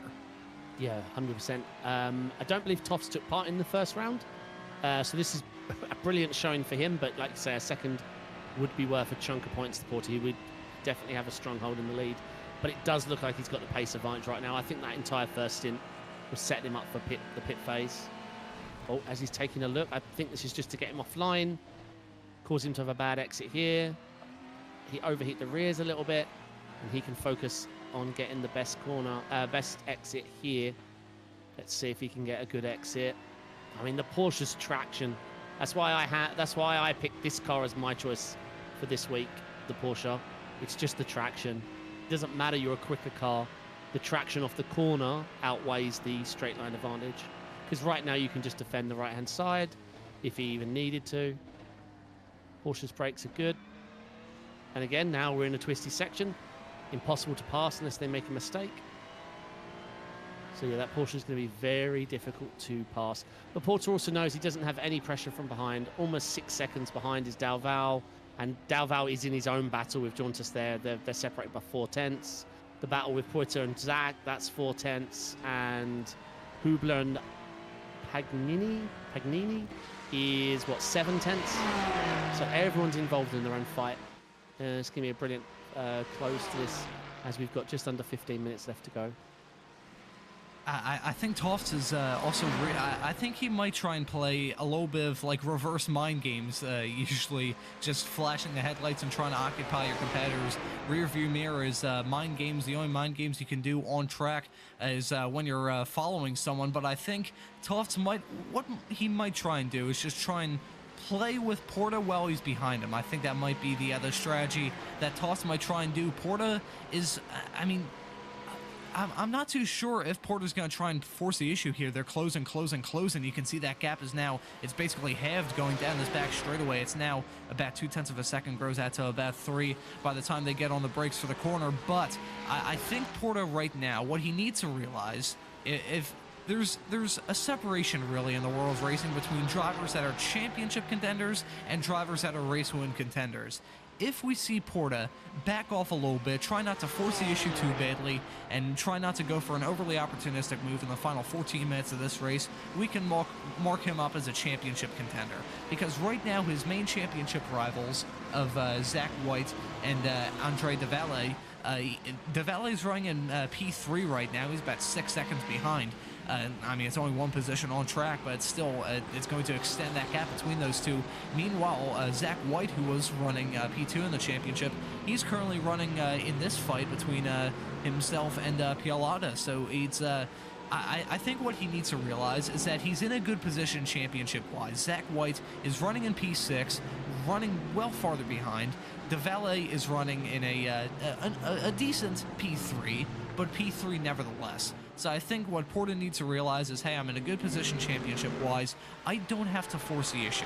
But I say that, you can see that gap has decreased a lot. I was expecting it to extend a bit in this tight and twisty middle section of this track. But that gap is about 0.3 of a second as they're about to exit and go onto that very long back straightaway. And you can see farther off in the distance, there's a lap car that these drivers will definitely have to deal with by the time between now and the checkered flag. But Porta, I think, will want to be the first one to try and catch up to that lap car. He's closing. He's trying to look for a move going into the inside, which is going to turn to the outside when they get into the corner. That's going to be tight. There's contact. They're being and banging and rubbing each other there.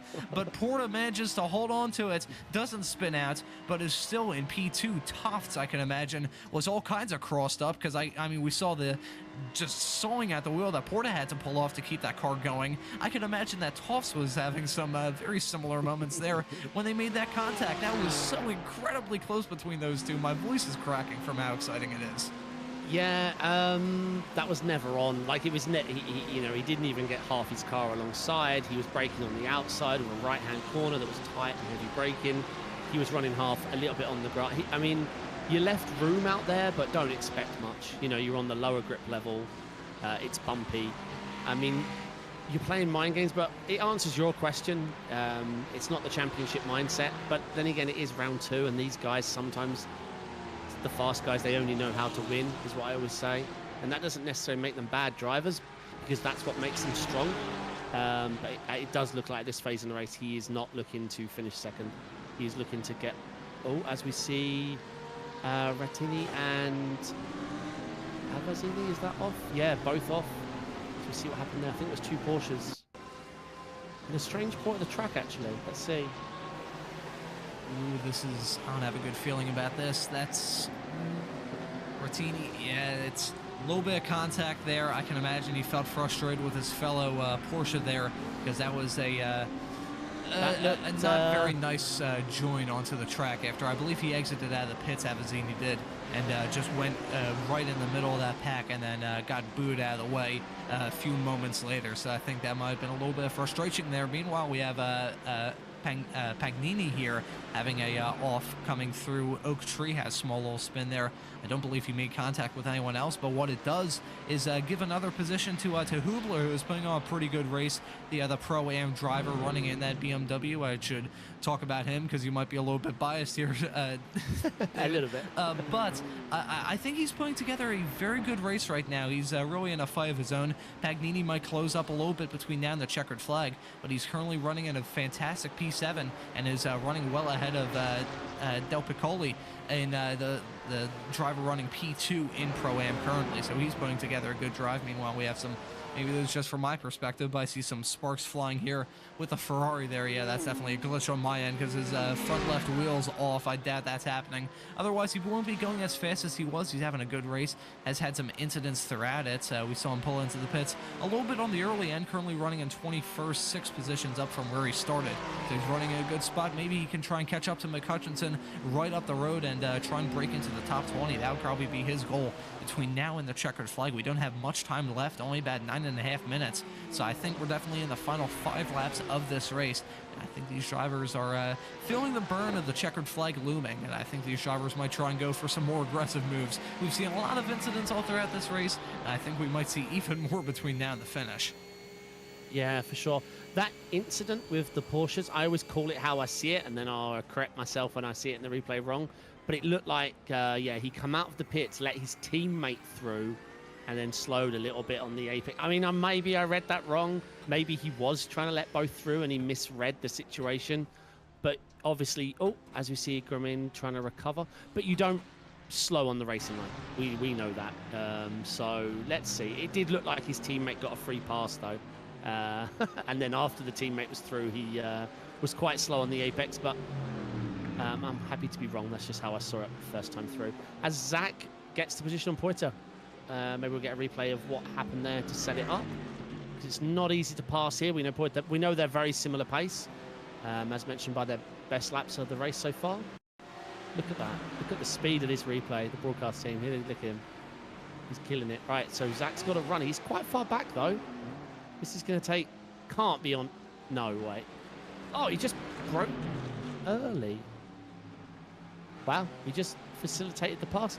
I wonder if he's got fuel issues. I wonder if he's just now noticed he's about 5 litres shy of making the finish.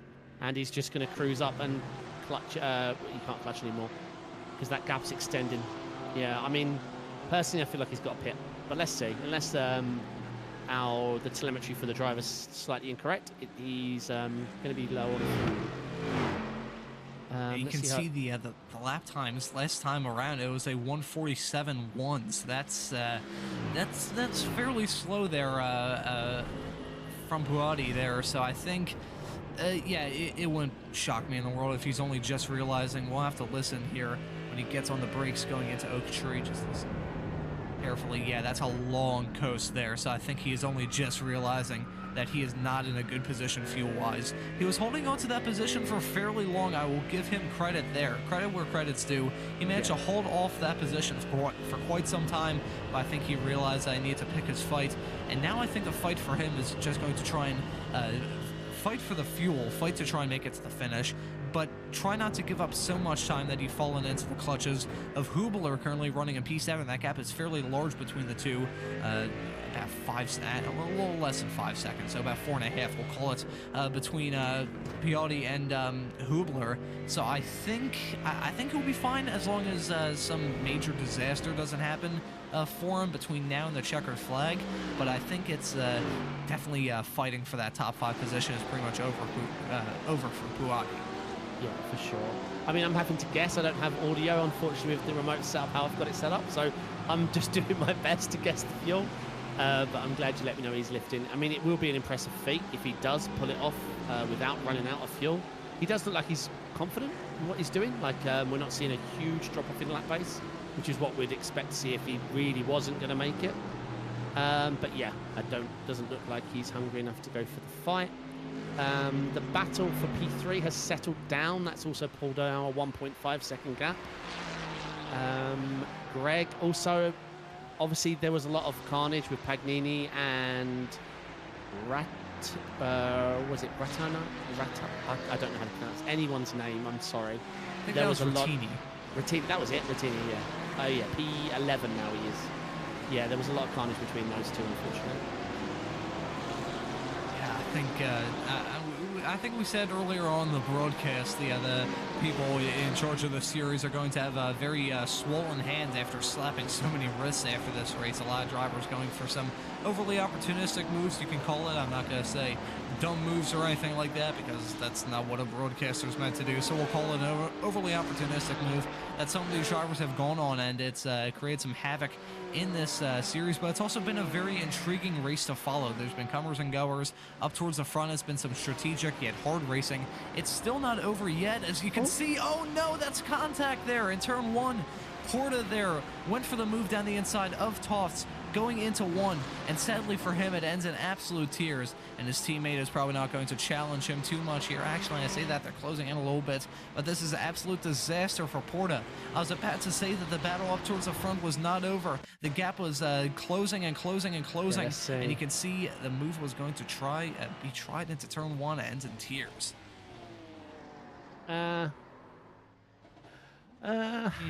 He never got alongside. He was loose on the rear as well. Like he was, it wasn't fully under control. But then again, Tofts also went with a very committal early apex. They're both battling for the lead. It is what it is. But it wasn't on Tofts what happened. So he's in the clear. But it is just, by the looks of it, just a racing incident. But yeah, I don't think Dalval's going to fight him. He's going to have hot tyres though, and he might want the points, but their teammates, I'm sure he can calm him down. Yeah, let's see. That's a 7-second gap. It's brutal, unfortunately, but he went for it. But it answers the question. If he was going for the championship or the win, he was going for the win. But it looks like he's going to be able to keep his points. The outside move here hasn't worked once in T1. I've seen lots and lots and lots of people try it. Break deep, but you have no grip and absolutely no traction. Even if somehow you carry the speed, you just can't exit with any speed. And we see the person on the inside. Oof. Oh no. That is David there in the Mercedes going for a spin. I believe this is in the snake section, if I'm not mistaken. Actually, my apologies. That's in the NASCAR curve section, I believe. So lots of incidents going on, and I was going to mention that with Porta. That was a low percentage move, as you may call it. And here for Stephen David, we're looking at the replay here, and oh yeah, that's squeeze, and yeah. Drivers are losing their patience. That's what we're seeing in this race. A lot of these drivers are just, I mean, it's a 1 hour race, sure. I mean, at this point, it's only a 3-minute race. We have so little time left, but it's a 1 hour race that's part of a series of endurance races. I mean, we're only 2 weeks in, and all these drivers 100%. Are going for some overly opportunistic moves. That was a fantastic move there. Fantastic. Yeah, that was a great move from Larson, who's had a very up and down race, down 13 positions, currently running on P22. But he might try and look for a move here on Hutchinson coming into 1. We'll see if the other outside move can finally work here. If someone can finally stick it. He's looking to the inside, looking, going down the inside, out braking, very close there. Nearly made contact. That battle between those two nearly ended in tears, just like it did between Tofts and Porta just a few moments ago. So they nearly made contact there, but they managed to keep it clean. But I think Larson right now is trying to look for any way to get past the BMW up ahead. I don't think he'll be able to break into the top 20 with how little time is left in this race, but I'm sure he won't be too upset with a P21 finish after the tough race that he's had tonight. Yeah, for sure. Yeah, that was a beautifully executed move. Not just the entry and braking and control. Oof. Every time now, this last couple of laps, as we're seeing Schwab recovering from P27. Let's see what happened. Who's this with Marlon Schwab? Oh, he's just going to run out of asphalt. Yeah. Oh, yeah. Ooh, a little bit of contact there. No, that was good avoidance. I'm not sure how he avoided the Porsche there, but that was brilliant. Yeah, I'm not sure. I think what that was is just tires falling off massively. That's you could see that he was struggling for grip a corner before and just overcooked it coming into the turn and just looped it around. So it's unfortunate that it had to end there for him. But it looks like Jacob Tofts, I believe. I don't even think he'll actually be taking the white flag. I believe he already has taken the white flag, if I'm not mistaken. I can be corrected here by our producer, but I believe he is on the white flag lap. Jacob Tofts has put together a fantastic drive and is looking to cruise his way to a victory. Meanwhile, the fight involving Mark Hutchinson here, Mark Hutchinson, my apologies, is very close, and it's possibly going to result in a battle here between Lordson and Hutchinson. Ooh, that is close. Tries to go for the move going around the outside yet again, and it ends in contact there. That was a massive moment for Hutchinson, who had to slam on the brakes, and at snap, it looked like he was going to go for a spin. Might have been a little bit of contact involved in that, but that was mightily close between those two, and it nearly ended in tears for Hutchinson, although he has lost a position. Meanwhile, Jacob Tofts, who are following, I believe is going to be the SE will be taking the checkered flag. Jacob Tofts has put together a fantastic drive, took a shock pole position, has managed to hold off the championship leader of Porta, and in his Apex Racing League debut this season, he is going to take the victory here in fairly dominating fashion. Meanwhile, the battle was pretty close between DeValle and Porta, with Porta holding off P2. He is lucky that he had his teammate right behind him, and it was very close there with Hortitas in P4. He manages to close up that gap right at the last minute, and is only 2/10 behind Della Valle to finish in P4 just off the podium. That's Zach White finishing in a good P5. Pialotti in P6 right now. He had to drop back quite a lot trying to save some fuel, but it still finishes ahead of Hulu, who finishes in 7th, Pagnini in P8, and then it's very close there with a nice battle there for the final P13. That was between Van Grieken and Stampoli, and Van Grieken ends up edging out just barely there. Meanwhile, we're looking at P22 here with Skelty. My apologies, I'm butchering these pronunciations today. It looks like he's going to take a fairly easy P22 right behind Walker and Larson. Those two were battling hard, and Larson actually managed to break it to P21, so that was a good race for him. Hutchinson having the mistake on the final lap that cost him badly, and then lots of these drivers are finally crossing the other finish line now. Have a massive field of cars here, so a lot of drivers still yet to take the checkered flag, but Tofts putting on a very good drive, ended up winning the race by about 8 seconds over Porta, and just managed to it's like the old Tag Heuer slogan, don't crack under pressure. He did not, well, Porta did. That was a low percentage move, and it cost him badly. He's very fortunate that he had his teammate right behind him. Otherwise, that would have ended in tears for your championship leader, who I believe will still maintain the championship lead, but definitely not the night that he wanted. No, for sure. Well said. Yeah, great race. Obviously, unfortunately, it was overshadowed by the T1 Wreckfest moment, unfortunately, which just escalated and escalated and escalated. And like we said, there's not a lot of people could have done. But yeah, it's a shame. Great drive from Jacob Tofts. Say he did hold off Porter. There'll be no penalties coming his way. It was his apex he turned in for. That's not to say Porter was in the wrong. It's just a racing incident. But yeah, fantastic win. Really well deserved. Porter looked like the real deal. I think he would have got the win, but what happened on pit entry was out of his control and cost him that all-important 1 second jump that he did get with the fuel and how we set it up. And Piotr made it to the end, only not far off Zach, so he's the fuel master there at VIR. He obviously knows a neat trick to help him. I'm unbiased, but a brilliant result there from Greg Hubler there. I mean, we saw how dominant the pros were lap time wise in quali, and Greg comes home in P7 in the Pro-Am, so that's a brilliant finish from him. Pagnini, I think, would have finished stronger, but he had 2 moments on 1 lap, so to finish P8 I think is excellent. But yeah, all in all, fantastic race. Very difficult. I think we saw it out. We had the carnage at the beginning where everyone was grouped up, and then we had a lot of incidents near the end where frustration's starting to build in, where they've been patient and now it's time to get something done, and you had to go for a risky move, and it looked like 50% of the time it didn't come off, unfortunately. But yeah, I enjoyed the race. Yeah, that was brilliant. It's a very different style of racing compared to some of the other races I've covered here with the ARL GT3 trophy here on Apex. A lot more of a wreck fest of a race, you could call it, really incident packed from start to finish. But a lot of these drivers, it was a battle of attrition.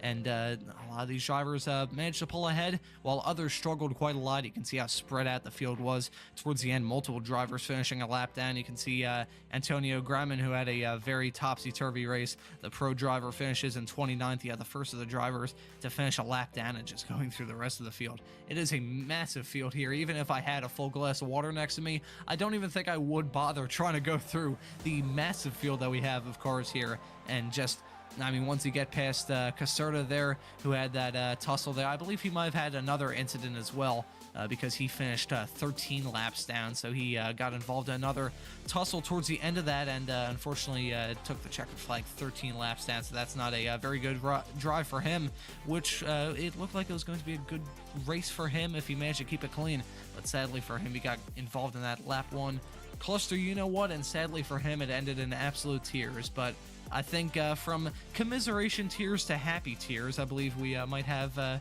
your race winner from tonight, Jacob Tofts, here to get some words about how that race went. Jacob, thank you so much for joining us. You put together a great drive there tonight. How was the race? It went a lot better than expected, to be honest. Thank you. I didn't expect to be to have the pace to be at the front, and then after the pits, once I realised Alessandro had new tyres, I'll be honest, I thought it was just how long can I hold him off for before he gets me. So I think, unfortunately, he spun, but I think around that time it was starting to get to the crossover point where he was losing the advantage that he had. Yeah, for sure. I mean, I don't know if you've had a look back at the incident, but I called it in real time that it was your apex to turn in for. He got alongside, but probably a quarter car maximum, and you did leave space. I mean, you went door to door. But yeah, the spin was unfortunate. But yeah, I don't think anything on you, and I think that was his only real moment. But yeah, I think you did brilliantly to control the race. His pit stop was a second quicker than yours, fuel-wise. But the way you handled the entry like a pro, avoiding one of the slower cars, the car you jumped via the grass and managed to get pitted in time, which was brilliant, by the way, was actually going very slow and cost Porter quite a lot of time on entry. So his 1 second fuel gain turned into absolutely nothing by the time you guys come out of pits. But yeah, it was quite a qualifying lap as well. How much practice? I mean, how familiar are you with this circuit? Thanks, David. Not familiar. I know where it goes, but I've not done many laps here before or many races. But to be honest, it was more just getting used to the car and getting used to it again after the patch after the build on Wednesday. Because the ABS, although it seems like not a significant change, it's very different in the middle of the corner and the way the car rotates at the end of the braking zone. So it was just getting around that, and I think it's much better now because you can use the bias more to control what it's doing. For example, I started at one point and then I moved down in the middle, in between those two bits, halfway through the race, and then back in between towards the end. So I think the new patch is good. So I hope it stays like this. Yeah, it seems that way, and I don't think it's that prevalent in the Porsche, but it's certainly in other GT3s. The new traction control system, you can lean on it a lot more and it not kick up the rears as much. It doesn't overheat the tires as much. It just doesn't cost you as much lap time. But I'd have to say in the Porsche, I also felt the traction control system, like previous seasons, was actually very good anyway. So I don't think we've seen much enhancements on the Porsche. But you wasn't tempted to switch to the Audi like 6 others were? No, I don't have the Audi, so I'm just sticking with the Porsche and not buying another car. I think this car's fine.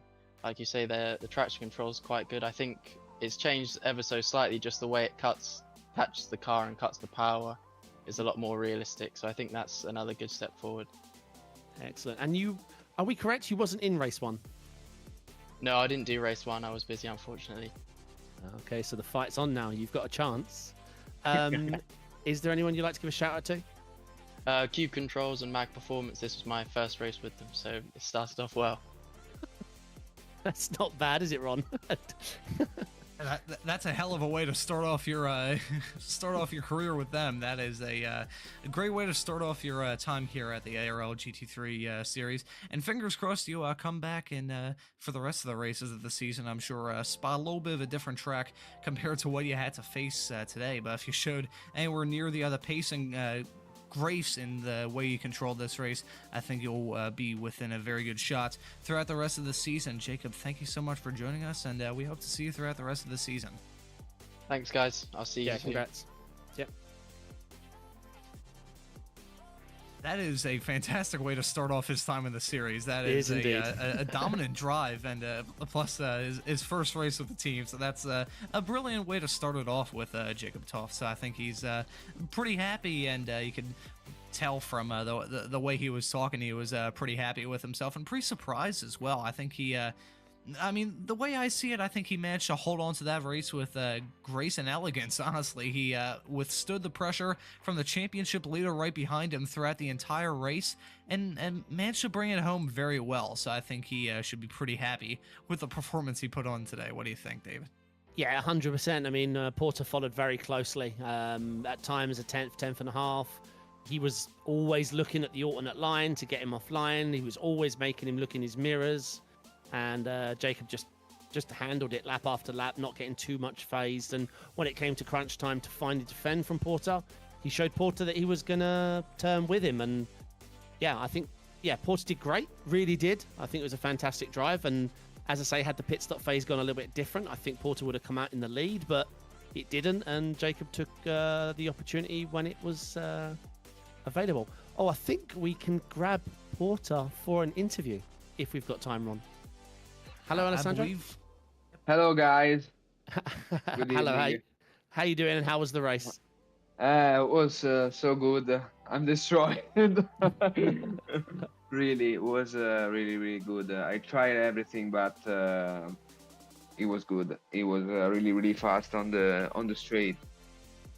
And yeah, I tried everything. Stop. I lost it. I tried to overtake him, but the space was so close, and I watched the replay, and I saw there was an error by racing for the contact. It's a shame. Yeah, it looked. Yeah, it didn't look like a dirty move. I said at the time it looked like a racing incident. It is a shame. You was following what I saw. You was a second quicker in the pit stops fuel wise than Jacob. Did the entry cost you? Do you think the win? Because obviously, Jacob used the grass to overtake, but it looked like the guy had the pit limit on like 20 foot too early. Yeah, at that point I was so unlucky because we got an accident in front, and we need to pit at the last second, and it happened. Yeah, it's racing, right? It's racing. Yeah. How did you find the? How did you find the updates with the traction control and the ABS around here in VIR? From the last test, I lost 1 second in the pass. Yeah, I heard that. Yeah. I heard there's about For a a second. lap, I lost 1 second because our pace was good, about 44.5 in between the 23 grids. So we tried this, and we were so fast, but not too much. Yeah, understand. But no, I think you did well, very well. It looked like a tough race, lots of traffic, lots of incidents, but you managed it well. And yeah, like you said, hats off to Jacob. He ran a very, very impressive race and held off the pressure from the championship leader being yourself. And I assume you still are. I haven't seen the updated points, but I am very confident you're still the championship leader. Yeah. In fact, I work a lot for being in the more OP position. So I'm looking this for the championship. So excellent. All right. Anyone you'd like to give a shout out to? What? Anyone you'd like to give a shout out to? Sorry, I don't understand it. Anyone you'd like to thank? Okay. I would like to thank my team also and Ricardo who helped me in the setup. So thank you for everything and thank you for absolute. Yeah, brilliant stuff, mate. Congratulations Yeah. on P2. Thank you so much, guys. Cheers. Well, let's all go, Ron. They seem so calm after such a long race. Yeah, it's surprising. I mean, it's not even after a long race. It's after a race that was that hectic. I mean, we had I think I lost count after probably about 15 incidents. So it was hectic all throughout this race. So I'm surprised they're. I mean, actually, I say that they're probably pretty calm just because they're up towards the front and away from the hoopla throughout most of this race. I think that could be the reason why they're a little bit more relaxed. And unfortunately, I believe we do not have time for any more interviews. We're running a little bit off schedule right now, and we actually have some more action here on Apex and involving yourself. The late Apex is coming here in about 30 minutes time. So would you like to give the viewers a sort of insight on what y'all are going to be talking about? Yeah, obviously I'm doing it remotely. I'm doing it from home. I don't have Sam, so I'm just going to be talking about everything sim racing from the last week. Yeah, we've got the iRacing patch. I've been driving it. I've got lots of thoughts to share. There's some other sims. I've got some updates. Really, it's just going to be me talking about sim racing until I'm done, and then we do it again next week. But yeah, I enjoy the show, and I'm looking forward to it. Coming up in about half an hour, I believe. It's a very loose schedule, the late Apex. But yeah, you can also check it out on Spotify and iTunes. Here we go. You gotta get the other platforms plugs in, and we've also got some other racing action coming up here. We've got the Champion Motorsports around one of their season, their 2024 season at Daytona. I believe that'll be a in-studio broadcast. That's going to be on December the 10th, so that'll be a pretty good race. Then on the same day, it's Super Sunday here on Apex, because we've also got the other Ray Esports Weekend Warriors races, so that'll be pretty good at Brands Hatch. That's going to be a nice way to kick off, well, to end their season. They're going to have the Formula Fords and the Spec Racer Fords as they usually have. I believe they're also going to have Formula V there, if I'm not mistaken, so that's going to be a great few hours of racing action here on Apex Racing TV, also on the 10th. And then we have the Rick Mattek World Challenge. Their season finale is going to be coming to you on Monday evening here on the East Coast in Sebring, so that'll be great on Monday the 11th. And then we've also got ARA Porsche Cup the day after at Road Atlanta, and then ARA Super Formula a few days later at Fuji. And then it's not scheduled here on Apex yet, but the Radical Racing Challenge is actually going to be coming back with a new name. It's going to be the Radical Esports Cup, so I'm really excited to cover that series once again with my good buddy J.R. Gregory. Fingers crossed that'll be another great season of racing action there. And in terms of this series, we've also got Spa coming up with the series in 1 week's time, so that'll be a pretty good race. It's okay if you can give the viewers your thoughts entering Spa in a week's time. Yeah, Spa brings out the best. So the best drivers take a big step up. It's a very long and it is a very technical track, but not just that, because it features on the endurance calendar. Like I mentioned, we see the 7K drivers like Porter, they take another step. It's another step they take on performance. And the 5Ks over the 3Ks, it's just one of those things. It's on the endurance schedule, so if they're driving for a team, they put in extra prep and for their endurance races, so they get a lot of practice time, they get a lot of understanding on how to develop the car, how to make it work over a stint, and more importantly, how to fuel save. This is a ridiculous fuel saving opportunity, is Spa, for the high level drivers, but it does make for great racing. There's going to be lots of opportunities. We won't see the traffic thing as prevalent at Spa, I don't feel, but yeah, this is it's Spa. It's a fantastically popular track, and it's a very, very competitive. Very excited for that race. Well, fingers crossed if the racing is anything like that we saw tonight and anything like that we saw at Spa last season, it will be pretty good. Some nice strategic racing that y'all cover in 1 week's time. So that's going to be a pretty good broadcast. David, thank you so much for joining us. Actually, it should be the other way around, since I'm the new one on these broadcasts this season. So no, it's a pleasure working with you, getting Ron. it all confused. We've been on air for too long. So it was great working with you, Ron.